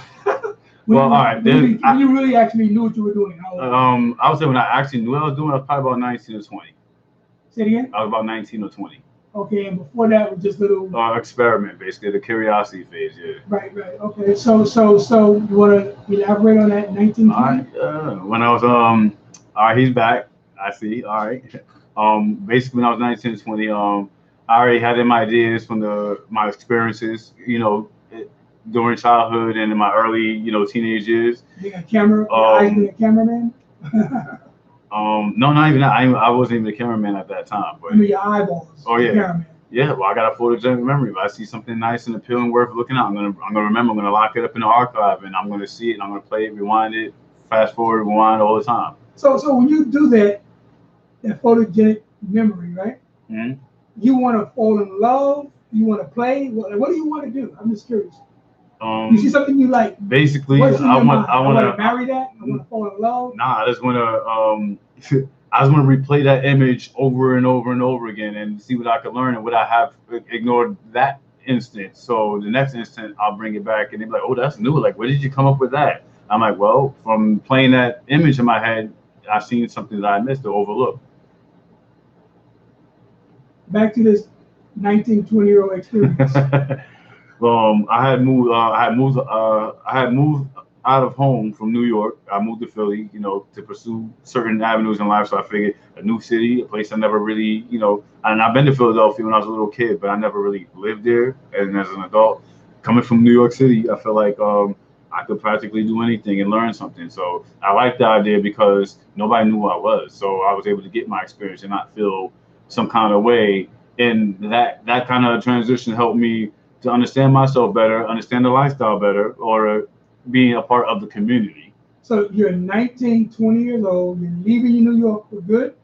I want to say for good. It was just a transition period to pursue certain things, certain questions in life that I needed to, and Philadelphia was the answer to start. Were you invited, or you just took a bus, took a train? It was a little bit of both. I had reconnected back with my biological family, and it was just the opportunity that I was getting to know them, and now I'm in a position where I get to know the other parts and know parts about me, and especially about the limited experience that I had from, back at home. I wanted to go and explore more what I couldn't learn because I wasn't in a position, because I wasn't comfortable to feel like I could actively pursue these things. So I wanted to learn. I wanted to get out there. I wanted to get my feet wet. Okay. What up, Sean? We're listening.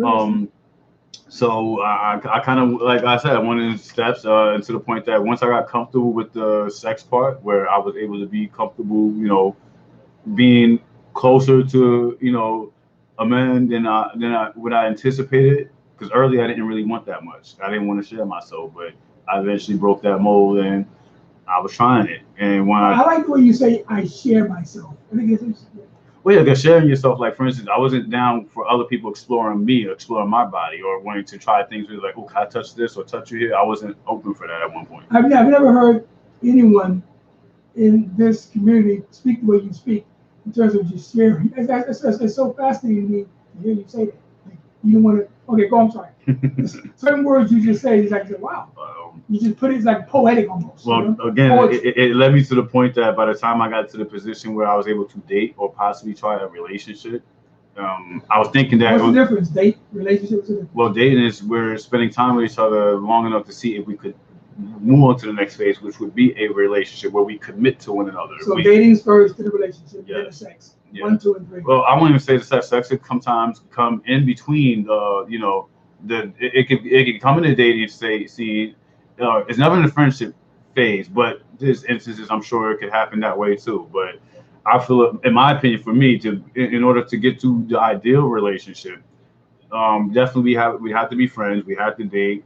And in dating, depending on the vibes and the chemistry, and if we share it on the same level, well, like I said, we're warming up to each other. We're trying to build something. We're trying to bond. We can build a bond by learning how to express ourselves, especially when it comes to sexuality. Again, sexuality is human nature. You know, we're entitled to enjoy that. And good sex, it helps you live longer and last longer. And then I also learned too, oh, just to let you know, and I'm talking to women when I say this, females, yeah, some of the ones who I've encountered who I had the luxury of spending time with, yeah, they're the reason why I got this, What is this? my bid. I mean, I trimmed it down a little because, you know, it was the weekend and I wanted to, you know, look dope and look decent, but So women love beards? no, I have my face in certain areas that's supposed to make you grow a beard. You want to be more specific, or am I just being too naive? In between your legs. So what does the beard do?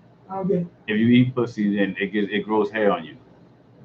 Oh, that's fable. That's not real. But then I don't know, cause I used to do that a lot. So I mean, I feel like it has to be some kind of truth. Maybe for me, it may not be true for everybody else, but I feel like it's true for me. It's just like the Catholic priest telling the kids, hear me out. It's just like the Catholic priest telling the kids, do not masturbate, otherwise your hands are gonna fall off. It's like, I never heard of such. You eat pussy and your beard's gonna grow. I never heard it before. So what do I know, right? What do I know? Well, and then I'm gonna answer Terrence's question. No, finish your thought. Oh no, that was the end of the thing. Basically, well, the rest of it was is for a different type of thing, but he wanted to know my transition as far as what got me started, and basically, acting on my curiosity and my you know, wanting to know more and learn more. So I had to try new things. So you were invited to try, or you invite somebody else to try? Well, most people were receptive to want to do that, but of course, anybody who's new to this game, it's like, of course, if somebody you got one of these older people who's been experienced and stuff, and they see a new person, new face, it's like, oh, fresh meat. Pretty much, yeah. So it's like I had more than enough people who was, you know. And like I said, I'm gonna get into my relationship phase later, but that was just initial what got me started. I wanted to break out of the curiosity factor and actually tackle it head on. You know, I want to learn as much. I want to know what it was like to be intimate. What was it like to allow somebody to have access to share your body and try, you know, try different things and, you know, and do things and open yourself up to basically open myself, help me find out more things about what I would be willing to try when it comes to sexuality. Okay. Again, for your question, Terrence, if you're listening, you said, why am I single? Well, exactly. You asked me, why are you just too picky? No, I used to think that, but no. Just like attention, not all attention is good attention. You know, everybody could give you compliments and say that you're handsome, you're dapper, blah, blah, blah, but do they really mean it? Do they really have true conviction behind what they say, or they just blowing smoke up your ass because they hoping, when can I get you home and take your clothes off? When are you gonna get naked? You know, that's usually tend to be, you know. Finish your thought. I was reading what John said. I'm gonna say what he just said in a few minutes, but more smoke up your booty. Yeah, so I'm not one for, like, you can say whatever you want. I don't believe in smoke and mirrors. You're not gonna blow my head up. Even when I was young, I didn't even eat that shit. I was like, okay, thank you. So before you read the comment, now your first experience, you're 19, 20. Were the guys your age or were they older than you? That's a good question. Most of them were around my age. No, a majority ones, and it still stands to this day. A majority ones, especially when it comes to, you know, guys my age and younger, the only thing I've had in common with those guys was sex. That's it. But they weren't trying to actually be relationship oriented. They didn't have the same goals or values that I value when it comes to being in a relationship. To me, I also wanted the satisfaction of partnership, but that was years later. At 19, 20, you already set up goals and. Well, no, I just used the template of what I wanted to deal with women as far as dealing with relationships. At 19, 20. Well, because I've had girlfriends by then, you know. So you had guidelines and requirements for girls your age at 19, 20? I didn't look at it like that, but I just knew what I wanted when I wanted to be with somebody, whether it's dating or I wanted to be their boyfriend. Like I knew what I wanted to do and what I wanted to be, and I didn't want anything more or less than what I saw myself doing. Okay, now you see a girl, you're a teenager.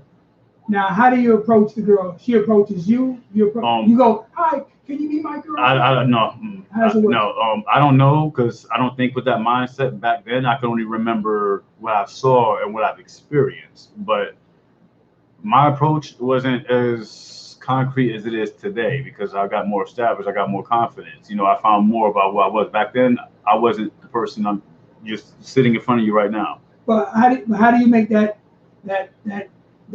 Most announcement? Most of my girlfriends that I've ever had or dated, been in a relationship with, they actually approached me. So you're used to just sitting back because you're so cute and so fly. No, I wouldn't say that. You make a lot of assumptions, then. Well, no, I'm saying because I asked you about the dudes. The dudes approach you. Now, I heard the females are now approaching. No, but that was in my younger years. Now, women my age don't. They expect me to do the work now. And again, I don't mind pursuing something I want if I see it and I see it like that. But at that point, I'm going to feed off of what you're giving me. So if you're giving me something you're not interested in, or I'm talking to the back of your head, then the minute you turn around and be like, why is he not talking? Because I'm gone. I don't talk to the back of people. Say, if I talk to you, I want to look at you. I want to talk to you face to face. And I want to be able to interact. You know, I'll give you a little, you give me a little. Let me know what I'm doing. Because if I'm wasting your time, I'm wasting my time, then trust me, I'm going somewhere else. Are you sensitive when it comes to that type of relationship? No. No. So you don't take no for an answer? I do, but I don't. I respect if it's no, but I don't accept it in the sense that, like, okay, if this particular type told me that she wanted to deny me, and I'm talking about women, that doesn't say that another woman who may look as appealing to her the way I feel woman A was, and woman B had the same appeal, but I have an easy chance with woman B, then I'm going to her. Woman A can't set the guidelines and tell me I don't deserve to get her type. I might not deserve to get you as an individual, but another person who represents what you physically embody, I'm capable of getting that, and I'm not going to stop. Meaning that a woman has to be at that level and appeal to me on that level, so I could get denied by woman A, but woman B is the same appeal and getting me that same satisfaction and makes it a easy two-way. Then I'm going to a woman B because I could exhibit being more of me, and whether it works out or not from that point, I mean, it's basically about how good your game is. I got probably never explain things the way you explain it without going into detail. So you do it well without going into detail. You know, for me to explain things, I have to get to times, dates, and places, and no names, or never no names. It's funny that you say that because now that I think about it, you being an Aries and I'm a Taurus, which is right after you, I kind of what you just said. I kind of used to have that trait, but me not being successful molded me to get out of that way of thinking and explaining things. Like, okay, you got to simplify it, because if you get into too much detail, you could lose somebody, even if it's right, because not everybody was meant to learn things the way I learned them. But the only way I know how to express it or explain it is the way that I perceived it and the way it helped me come up to the answer. I mean, case in point, right now in the studio where we're at, there's about 90 million different ways to come here. You could come from the bottom of the street, which I never came. Well, I usually come from the top of where Harlem Hospital is to get to here and stuff like that. But I could come that way. And I remember back in the day when I worked for you, you showed me two or three different ways to get to this particular location. I was like, wow. Regardless of which way you choose, it's still going to add up to that's the final destination. Okay. So I figured as long as I say the right things that could resonate with the people who are listening, who need to I try to, if I'm talking one-on-one to somebody, I try to talk in the sense where that person would understand what I'm trying to get to instead of coming to their own conclusion or with other conclusions that I'm not trying to lead them to that place. Okay, you want to read Homeboy's comment? All right. I believe, again, if Terrence is listening, well, again, about being single, yeah, there's not a lot of good choices out there. Some people have a city of 9 million people. Yeah, but everybody, believe it or not, is carbon copies of each other and want the same exact thing. Until you show me something different, not just that. If your want for me should be something different than what you would get from these Joe Smokes that you really want nothing from. If they're just somebody just to ass or dick is dick to them, fool with those people. Why do you go for the quality people who they don't move at that level? And I get tired of being that person that these people see that want they thrill of, whether they tops or bottoms respectively. And I get it that there are specific people who They want to give up their ass. They want to be submissive. They want to somebody to dominate them. They want to be, just that. I mean, I'm not saying they are weak. I'm just perceiving that if a person comes to me like that, they're weak for choosing those choices. The choices of wanting those things make you weak, not you actually are weak. So I learned to be better with my words, and then saying go for tops. If you just want to put your dick in a hole, there's plenty of holes that are receptive to want dick for the purpose that you're willing to give it out for. So why waste your time with somebody who they're not driven by that? If you gave them the wheel, that wouldn't be a choice that person would pick. I mean, I take great satisfaction that when it comes to sex, period, regardless of what my objective or my goal or my motive is, I take great satisfaction that anything sexual I might want or might, basically, a lot of people find like an interest in me. I would say 6 to 7, maybe even 8 times out of 10, a lot of people get the mark right, meaning that it's like they can read my mind. They would know what to do, and to the degree, depending on what the individual is, I might be receptive and let them get what they want, only because I'm willing to be a part of that because it came from the individual that I wanted, and they didn't approach it in a way that made me feel like, okay. Well, it seems like it's always they approach as opposed to approach. Because when it comes to sex, I don't have to initiate it. People tend to usually initiate it for me, and that's not saying I go with the flow. I do anything because I'm past that stage. When I was younger and I was naive and I didn't know who I was and I didn't know what I wanted, I was more inclined to go with the flow. Now that I'm seasoned, veteran, I'm a little more experienced. I know, I've been exposed. I've seen things. I've seen that I didn't have to accept certain things when it comes to dealing with these things. I could say, no, thank you. So if somebody actually told you that to shoot higher, don't get settled for mediocre? Life kind of taught me that more so than a person actually told me that. Okay. Now it seems like, just listening to you, you have a higher criteria dealing with men than you do with women. Is that correct? Only because, just like a man has no problem going for what he wants. A man has no problem for going where he wants, even if he gets shot down. But it sounds like when it comes to you dealing with women, you don't have all these prerequisites.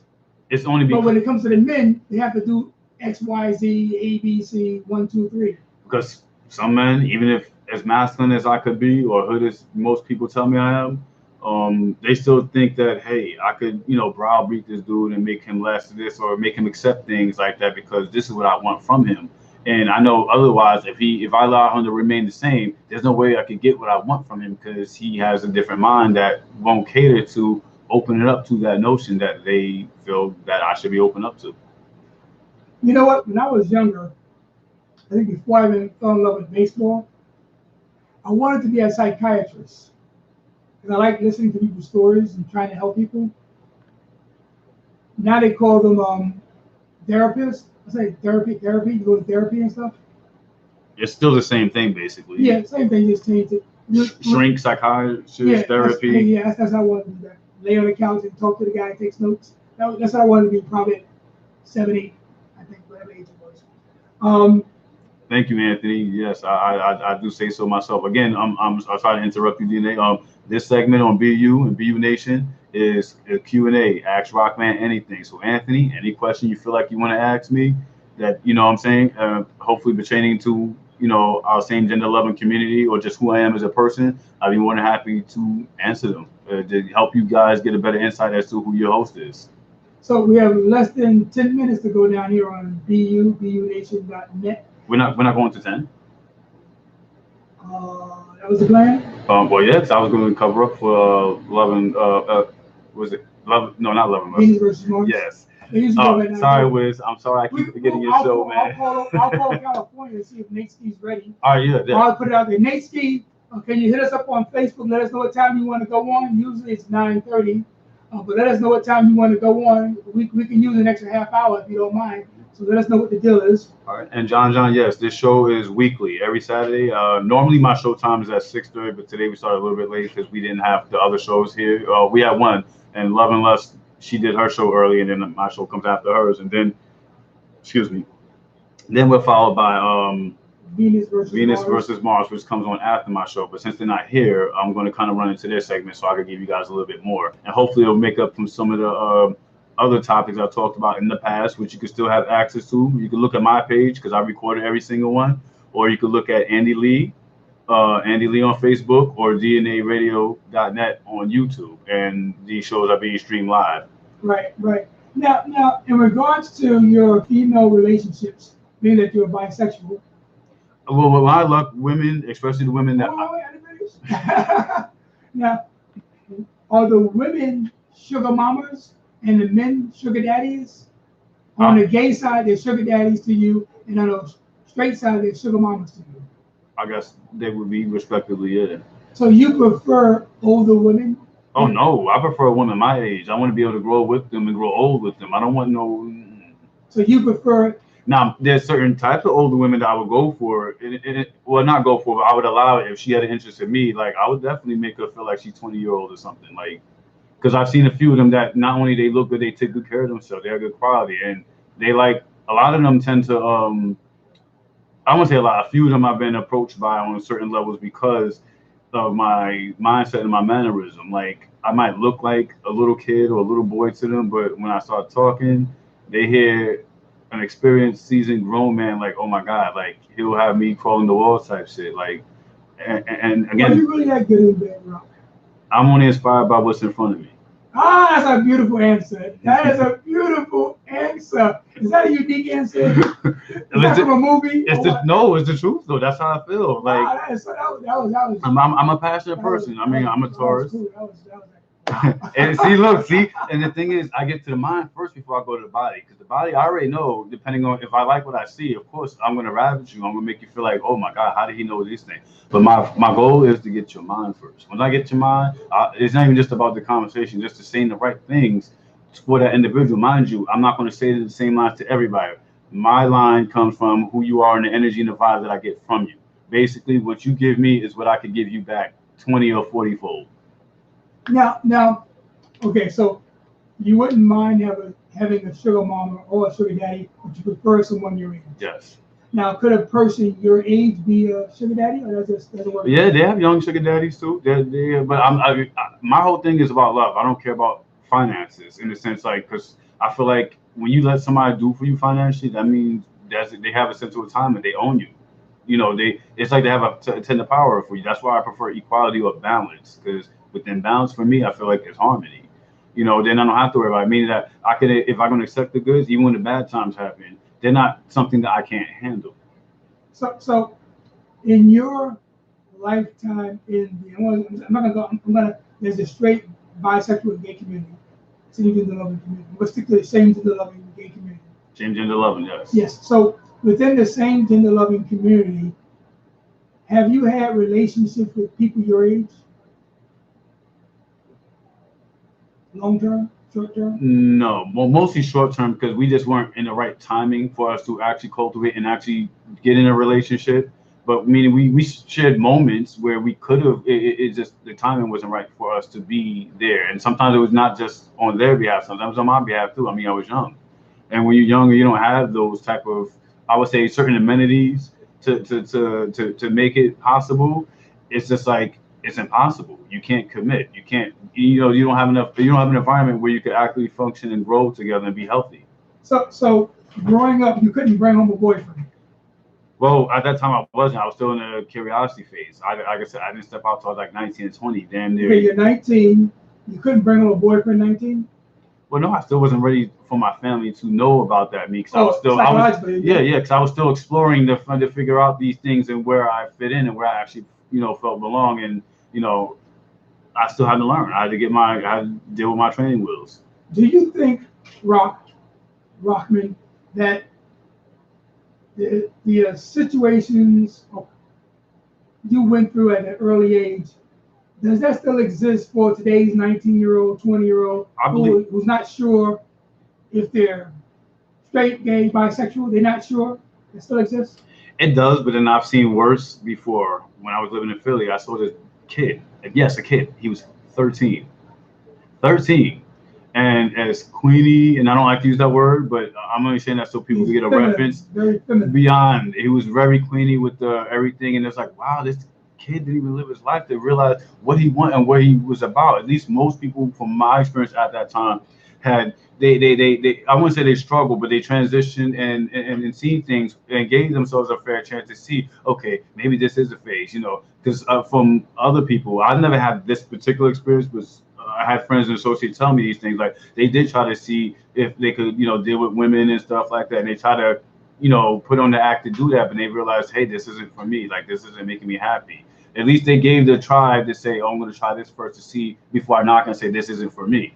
Where to hear somebody who said, "Oh, I never tried to be with women," or granted, that's not for everybody. I'm not trying to say that that should be everybody's experience. But back then, I was a little bit closed minded, but it taught me something that you never know anybody's walk in life. And rather than knock it, I try my best to try to understand it because these are some of the people who they it is a cycle, meaning that there's people older than me that's already been through those particular experiences, including the ones I've been through. That we're like that. We're all in a sense, we're all carbon copies of each other when it comes to gaining experience, but how we choose to handle those experiences, that's what makes us different. I'm going to keep going. I'm going to call Nate here in California and see what the time schedule is. All right. And I'll switch over and you keep the crowd going. I got you. Facebook, YouTube, and live on the radio. All right.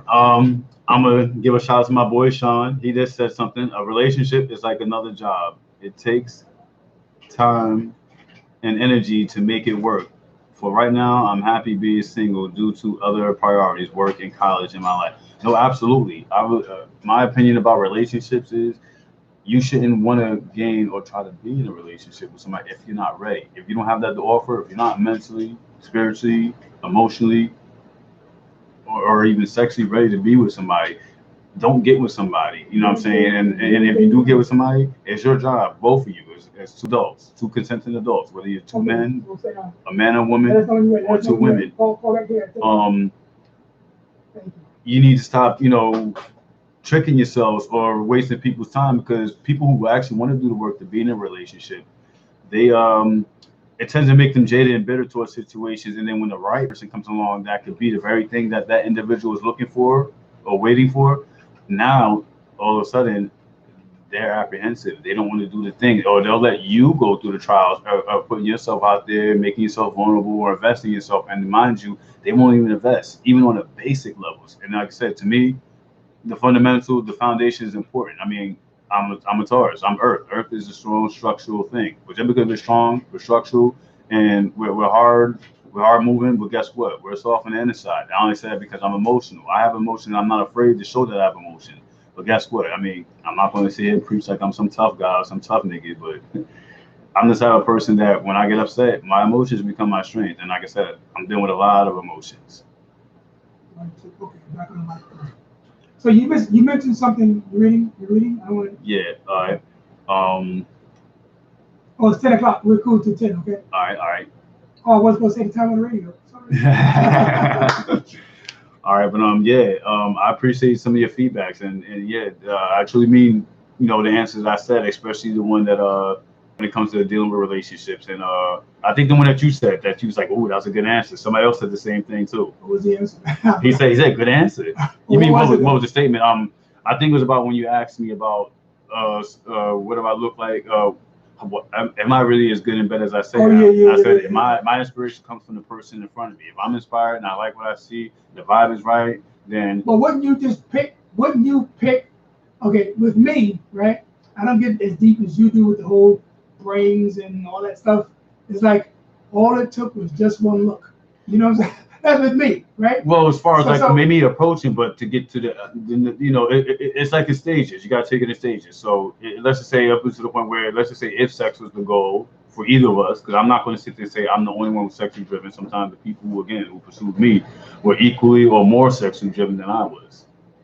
And it's basically about understanding chemistry and vibes. When you get with people, you don't just get with like, oh, let's just go and start. It's almost like you get in a fight in the dark room. Mind you, it's pitch black. You can't see this. So what you gonna do? Just throw punches and kicks everywhere, hoping you hit something? Like, that's kind of how people approach sex sometimes, and it gets frustrating that people don't know how to have sex. Just like a relationship, they want it, but they don't know how to put the work to get it. You need to write a book, because a lot of the stuff you say is very deep. You know, I mean, even to be a fact, we call the show "Be You." You were just talking to me, and you mentioned "Be You" in passing. I go, that's it.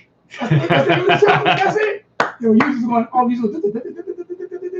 but it was good what you were saying. You said a lot of good things, but the BU stood out. Boom, that's it. BU, BU is also in believing in yourself. When you believe in yourself, the only way you could believe in yourself is if you be you. True indeed. Now you mentioned something about, I wrote my note down here, something about a phase. People, I've heard this term before. Oh, my father said I'm going through a phase. Yes. Oh, my mother said I'm going through a phase. What the heck is a phase?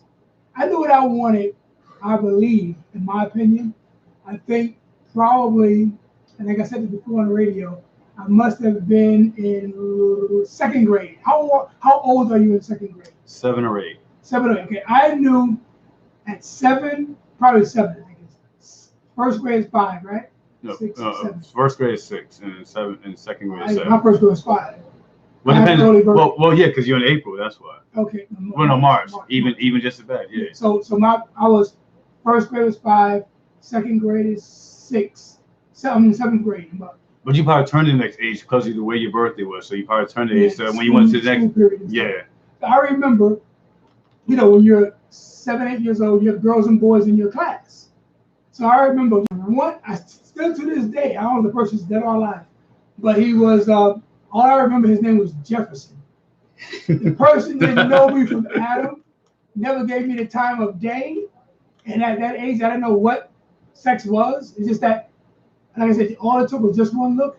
It was that something about him I liked. It's like, I want to be in his class. Well, I'm gonna tell you what it was too, because knowing I know about you from your history and about the fact that you wasn't sexually driven, but you still had the energy, at least even mentally, and I'm sure you had the curiosity. But I believe within you, now that I think about it, it was probably the spirit and something about him that he possessed that you felt you. He was just cute. Well, that too, but my point was, you probably didn't realize this when you was younger. I didn't know what cute was. It's like, oh, that was nice. No, but you probably feel like to a degree, like I kind of feel a little bit of that now, like meaning that I could be attracted to another man, but guess what? I might not want to have sex with him.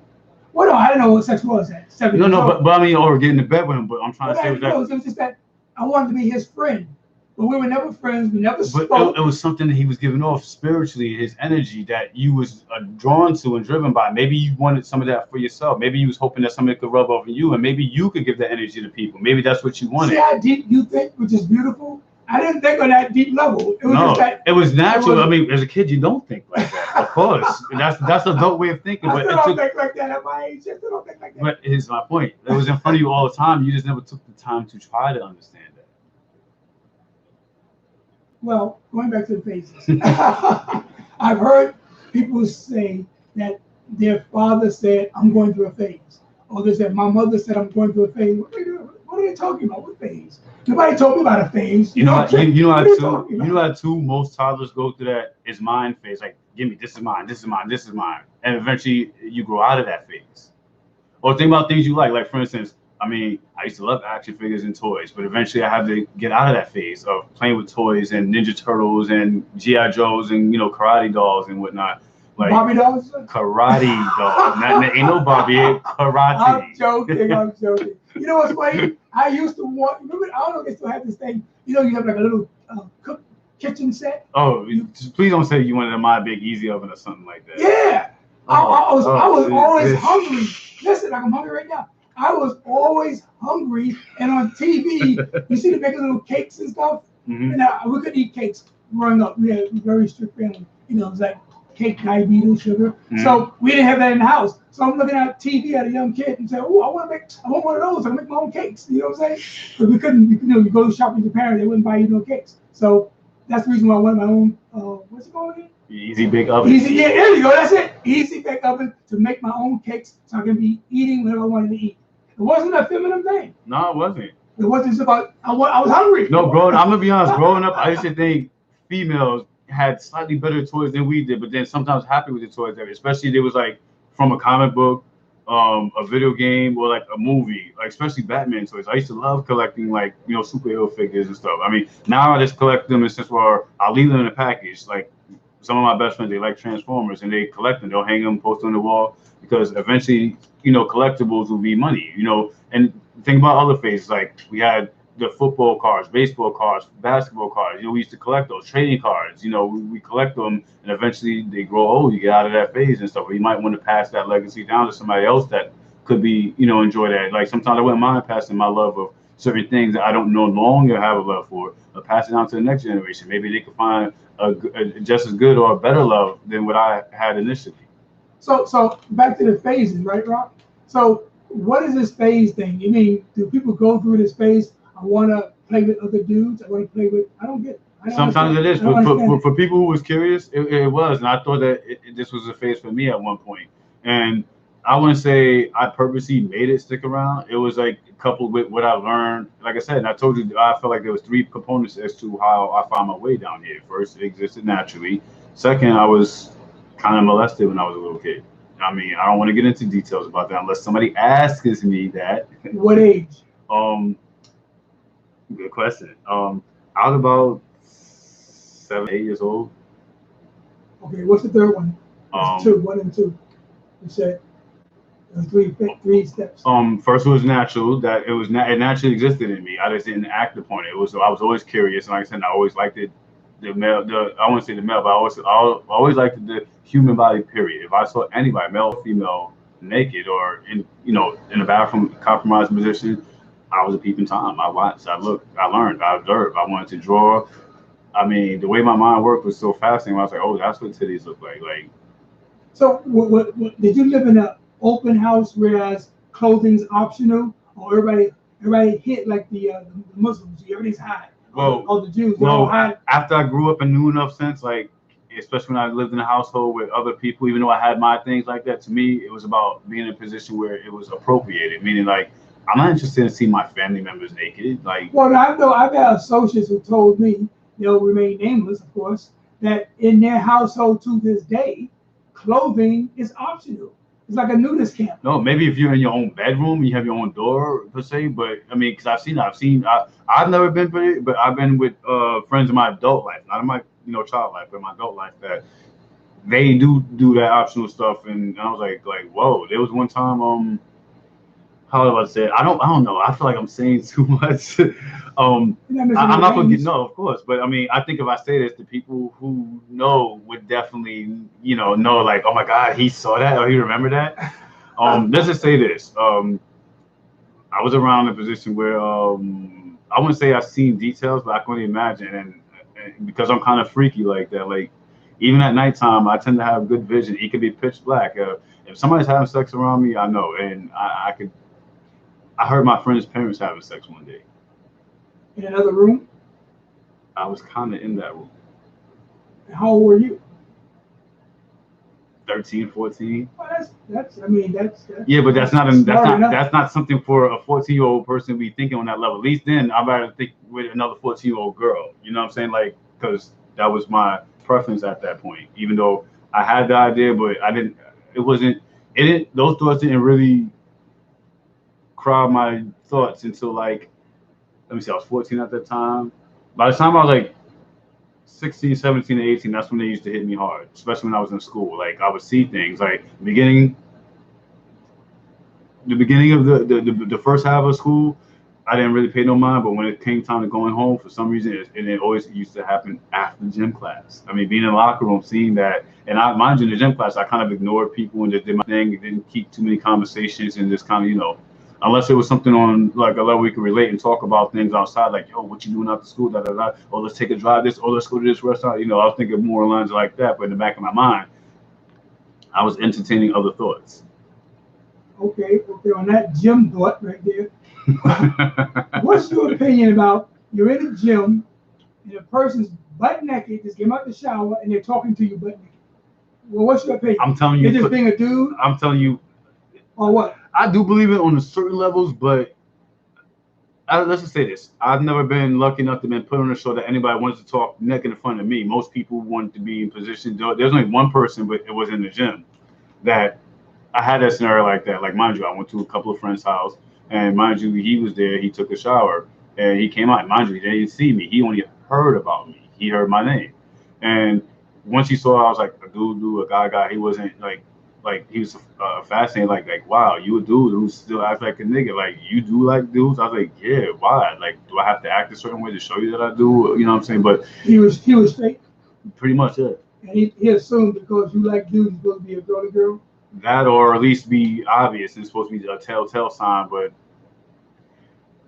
some people look for the wrong things when it comes to if you have an interest in the same sex or the same gender.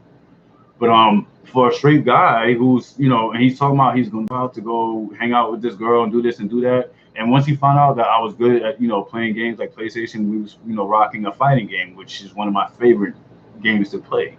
And he liked the competition that he forgot about going to hang out with this girl and literally played at least the past 45 minutes and talking. Mind you, it wasn't nothing about anything gay or anything, you know, sex-wise. He just was enjoying like growing out with a regular dude. It was on some regular dude shit. But mind you, he was still in his towel. He never changed at all. And you were what, teenagers or? Oh no, I was a grown man. Oh, grown man. Okay. Interesting. And I just found it funny that this dude could be comfortable enough to talk to. Mind you, in the back of my mind, I'm thinking some shit. But then when I'm in the right environment where that's not something that should or could be happening, I'm not reading into it more than I should. I just made an observation. This dude who's supposed to be straight is in a room with other, you know, same gender. It's not just you two guys. It's not just the two. Nah, it was other people that was kind of there too. You know what I'm saying? They're all in their towels? No, that's just him. It's his house. No, it wasn't even his house. It was my friend's house. He was living there, but it wasn't. Okay. It wasn't. He wasn't. But he felt comfortable. He wasn't paying the bills. Yeah. But he felt comfortable being in his house. Yeah. But to me, I looked at it as one of two things. He was just really comfortable with sexuality, and some dudes are like that. And to me, I like it like that. Like if those dudes who had that type of ability stood out more and stuff like that, I think those are the dudes. Like if you ever gave them a compliment, say, "Wow, you're attractive," or "You're handsome," "You're good looking," or "You're sexy," "You're dope," they can say, "Oh, you know, gee, thanks," or "I don't go down that way," and respect that. But mind you, even if that was more open, I'm gonna be honest, I would still never approach a dude like that, only because, in my opinion, it's just for me. I feel it's kind of disrespectful. Okay, now, okay, on that same point, I'm going to always add something to it because now, okay, I got to keep it clean now. Okay, I'm in the gym, right? And one of my friends is taking a shower. He comes out the shower butt naked and he talks to me. He's fine as wine, gorgeous, beautiful black man. He comes out the shower butt naked and holds a conversation with me. Butt naked. I'm trying my best not to look at certain parts of the body. Well, give whatever look you can and lock it up in your marker so you can talk to him and I can look at you and guess what? I'm looking at you in your eyes because I see the image. It was eye to eye. I'm trying to, because you know, they just assume, okay, since you're a so-called same-gender loving gay, you're supposed to be this uncontrollable individual that goes cuckoo for cocoa. You're supposed to be a sex fiend, yeah. Right. So I'm trying to say I'm not the typical faggot, as they would say, which I'm hardly not about nobody's faggot. But they just assume, okay, they're probably just testing me, or you try, you know, say, watch. Sometimes it is a test. So you got to look at that. Right. So I'm purposely man to man, eye to eye, not trying to be no hyper masculinity, just be yourself. Right. Most people don't realize that's all it takes to be yourself. I had plenty of down low and bisexual men who I've dealt with in my past. I don't deal with them now only because they're not available, or they don't. When they look at me, they can't tell. So therefore, we're not trying to hide. No, we're just being ourselves. But the ones that I dealt with in the past, they find it like how do you do it? I'm like, I just came in the game. I want to be how me. Do you do what? How do I go about walking the street and be comfortable with my sexuality, but not give in to being like, oh, hey, girl, you know, and not be lose yourself. Listen, that's the reason why this Billy Porter thing gets on my nerves, and more power to him. But I'm sorry. Growing up, all I could say was from the time I was able to talk or, you know, even walk and do things, I wanted to be a dude. I wanted to be a nigga. I wanted to be that nigga. I wanted to be that boy, and I'm still going to be that because that's what I feel is in my core. That's what I enjoy being. Nobody has to ask me to want to be those things. I come to the table wanting to be those things. But see, you just said that you wanted to be a boy, a dude, a nigga. That's what you wanted to be. So we cannot throw stones, myself included, who live in a glass house. I cannot throw stones at those individuals who want to be feminine. No, and I That's don't. What they always wanted to be, probably in life. And I say that to say I don't knock them. I give them props because they have a little bit more strength than what we have. They're more open to be themselves and be free. And again, just like how when they're not over exaggerating. No, that's where I draw the line. Yeah. But mind you, like I try to say, I don't have anything personal against feminine or flamboyantness. And sometimes flamboyant and feminine guys tend to be fun. They tend to be the life of the party. They're just as intelligent. You can have a decent conversation when they're not trying to be idiotic or always trying to be right or justify, you know, making wrong behavior right because they want to partake in that. But guess what? You're the only ones that want to partake in that. And that's the negative face of what they can be. But the positive side, some of them show that they're actual people outside of that, to the point that I find it hard to believe that they can have drug dealers as friends and stuff. And I'm talking about straight drug dealers. Heterosexual drug dealers who they don't care about drug dealers want to suck dick too. No. These are people who I can tell not to look, because like I wouldn't say I have a radar. You can't tell. Nobody can tell. Listen, I was a promoter of many same-gender loving events, and to my shocking experiences, you never know who walked into the place, and I would never tell. But you can't tell. You can't tell. It's the vibe and the feeling. Let's just say this: any man who I find attractive, especially if he's another down low, a bisexual man like me, he don't look like he's interested in dude. One or two factors, and I say it for me and only me. 9 times out of 10, yes, of course I find that person attractive. But again, I learned this from dealing with women. Women taught me the beauty of, if somebody's mutually attracted to you and the feeling is the same, I'm more inclined to want to pursue and go for something I know I have the ability of getting, versus where if I don't get that feeling at all, my interest of wanting to talk to that particular individual is nil. It's just done, because I don't see where I could fit in there. So you're trying to say you can tell who's gay and who's not? I wouldn't say that. I would say as far as if I have a chance with that person, that's how I look at it. You know what I'm saying? Usually I find no titles. Yeah, and I usually find that based on that individual. I get sometimes I observe first, and then I might go to the next phase, which would be like initiate a conversation and see what it is. I know how to say certain things to get words to see. Okay, if I said this, boom, you're comfortable. I know. Okay, I could go a little deeper and stuff without making you feel uncomfortable. My job is to not make you feel uncomfortable. I'm trying to show you, like, wow, this guy says a lot of things. Maybe I might be open to more things like that, because I'm challenging him in the sense of saying, like, wow, like if did he just say what I think he did? If he's like that and he can be on that level, then you know what? And then on top of it, I like to be that best kept secret, in the sense like, granted, I know that me being on the radio station, saying some of the shit I'm talking about right now, in a sense of, like I said, because I'm already out to my family and, who raised me, they know that, to the point that some of the ones that do know, they never really asked me a question. And some of the basic questions I have is, the way the heteronormative things that heterosexual people think of. Okay, who's the girl, who's the boy? Like, why they gotta be two girls? Like, I'm with a dude because he is a dude. He's a dude no different than me. And just like I still have an attraction towards women. Women is my choice because they're doing things for me that a man can't do. And I'm not talking about physically. I'm talking about what they give up naturally. And I only want that. And only a woman can appeal to me that way. A man can appeal to me that way.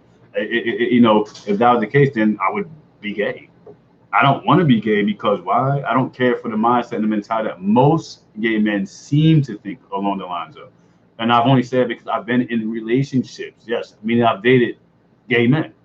And their mentality, what I've learned from my experience, their mentality and mindset of how they see themselves as men, how they see men, and how they see me being, the person of choice at that time. And they basically said, this is all I could be. And then this is all I should aspire to. And I said, no, you're wrong. That's not how I feel. I feel differently. And if you telling me that this is how I should feel, and I know that that's not how I feel, then evidently you're not the right person for me. Or we're not right for each other. Are you a philosopher? No, I'm not a philosopher. I only do what works for me, just like everybody does best what works for them. It's amazing how you just... Sean says, also, people should take time between relationships to learn about positives and negatives of the last relationship to heal from the last relationship. Otherwise, you bring that baggage to the next relationship. That goes with not just... Otherwise, you and it's doomed before it starts. Absolutely, Sean. You're absolutely right. But you can't erase your history. You got to remember history, even in business. But then here's my point. How does a relationship work if you keep thinking about your past relationship of a person that has nothing to do with the person you're in right now? I have a nice quote I don't have in front of me about the past.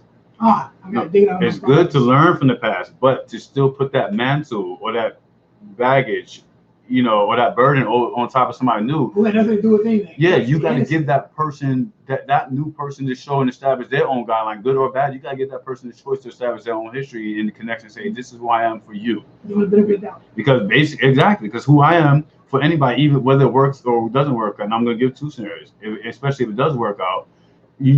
Most people think that this is my guideline criteria for everybody. No, this is for who you are as an individual. Meaning that if somebody else is in your shoe, I would have a different approach because that person is different than what you are. I'm getting something different than what you're giving me. So, well, if your last roommate was a thief, you're gonna look with some kind of eye at the next person who's gonna come and move in with you, right? on certain levels, but not with the part where I found the most troublesome about that person. Like I dated a person who used to steal from people. They used to steal people's credit cards and do a whole bunch of things that they Do we want. know this individual? No, we don't. Oh, okay. No, this is a person from my past. Oh, okay. I know a cocksucker who. Never mind. No, but he got upset when I told him I despised the act of stealing.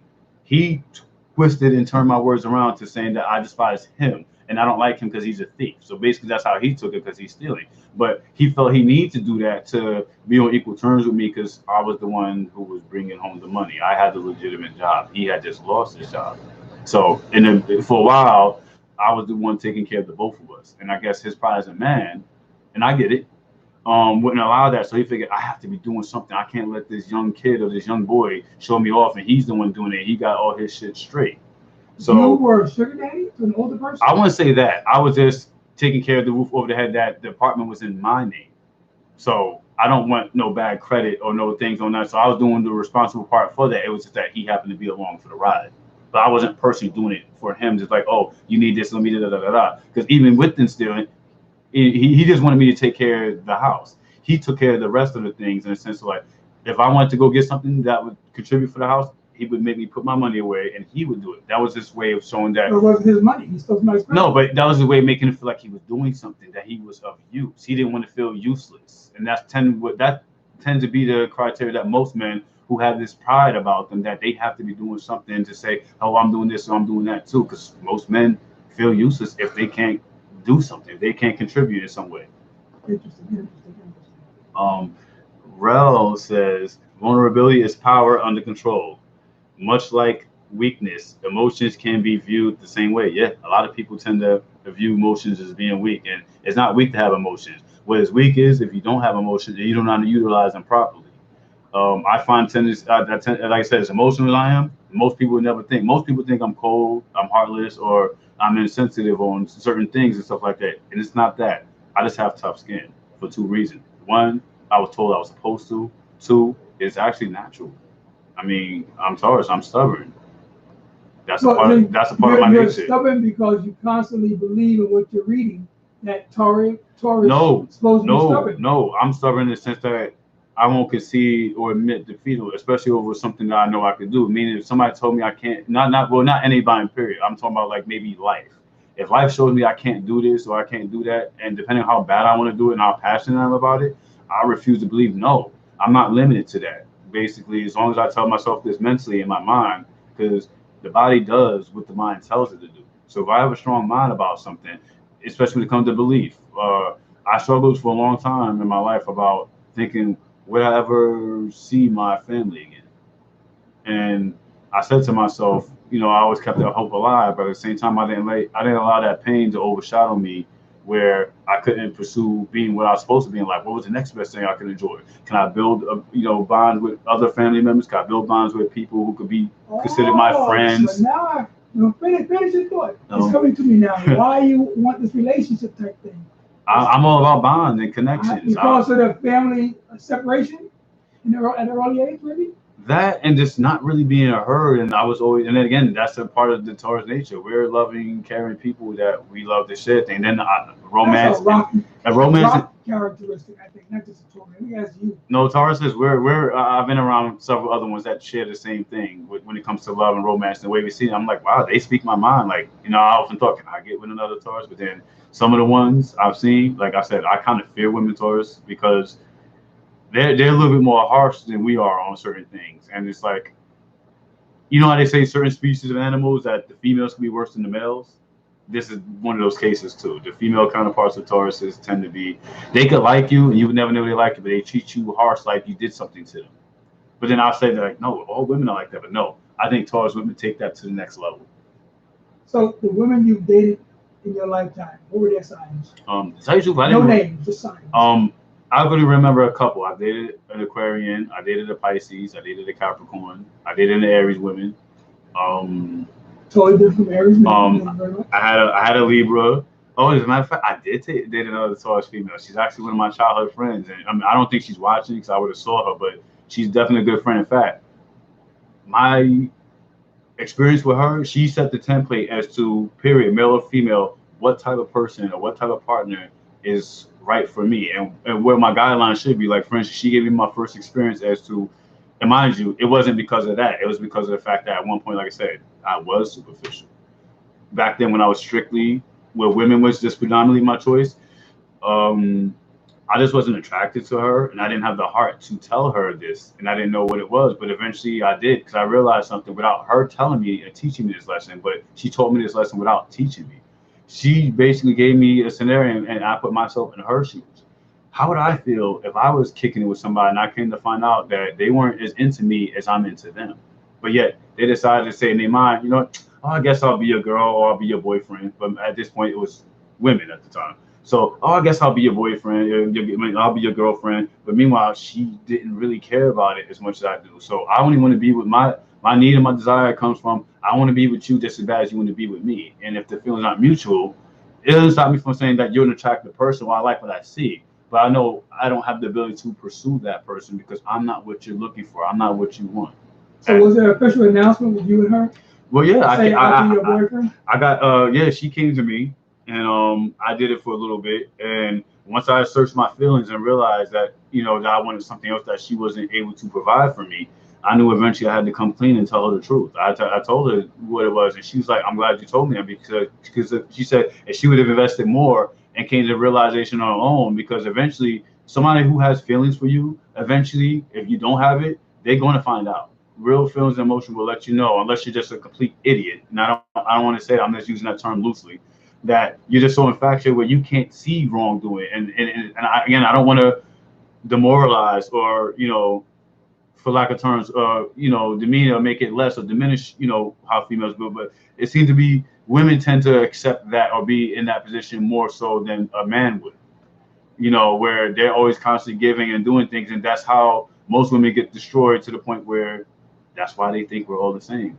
But then I'll say it like this: women, do yourselves a favor. Yes, you're entitled to your preference and you know, liking what kind of men you feel like you're interested in, but make it a point at some point in time that you're going to check out the individual and see who they are as an individual, what separates him, you know, composed to most men out there, and you'll have your answer as to if he's right for you or not. Every woman like the bad boy or the nigga that came from jail, who's this, who's that. But some of them aren't really ready to do right for what you have to offer. And granted, do yourself a favor, either just be there just for the sex, only for that, but don't invest in any long-term, you know, plans or goals with these people, because these are the type of men that when they fuck you over, or the worst case scenario happens, now you're using that man as a template to define us all, and that's not that. Not all of us men have that to give. What up, Cam? What up, Cartes? So who settled, girl or you? I wouldn't say she settled. She was really genuinely interested in me, but again, eventually. So you settled. Yeah, but because she was your friend. Well, I didn't want to hurt her feelings. But you really wasn't in love with her. It wasn't even about love. Like most people, you got to be in a relationship and deal with each other for, you know, I'm not saying there's a time limit, because for everybody it's different, but before love was involved, mind you, we're teenagers, and I do believe in teenage loves, because some people had, you know, love in their teenage years, and they grew into their adult years with it. But unfortunately, I'm not one of those, because a lot of, you know, women that had that type of, you know, like, oh my God, I would love to be. I think that's basically right there. Right. But damn.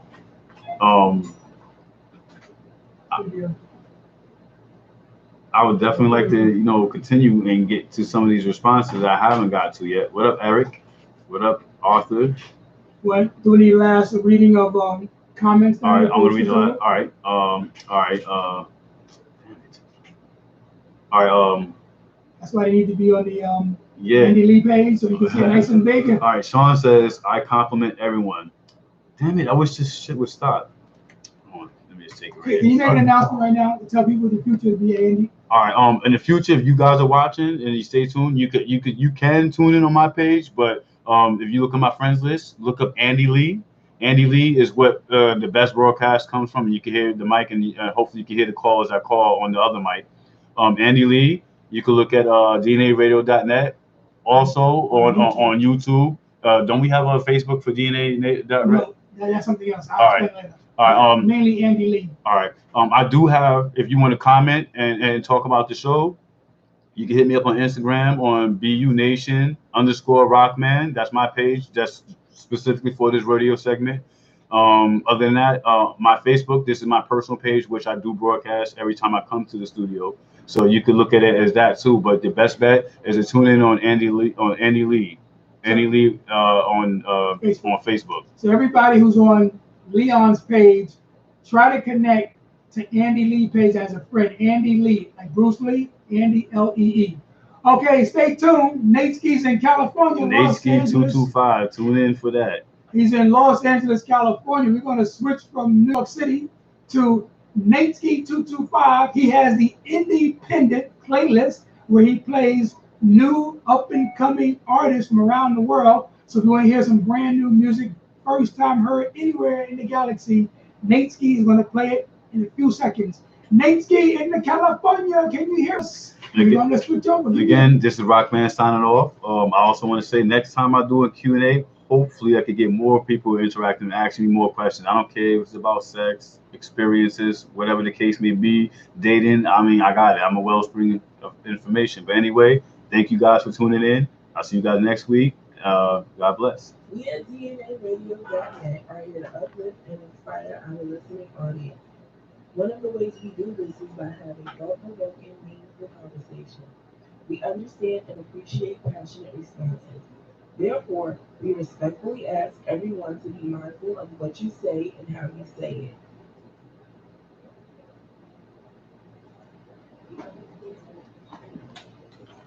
Yes, sir. Yes, sir. Hit off the social media, please. Save everything, please. Got you.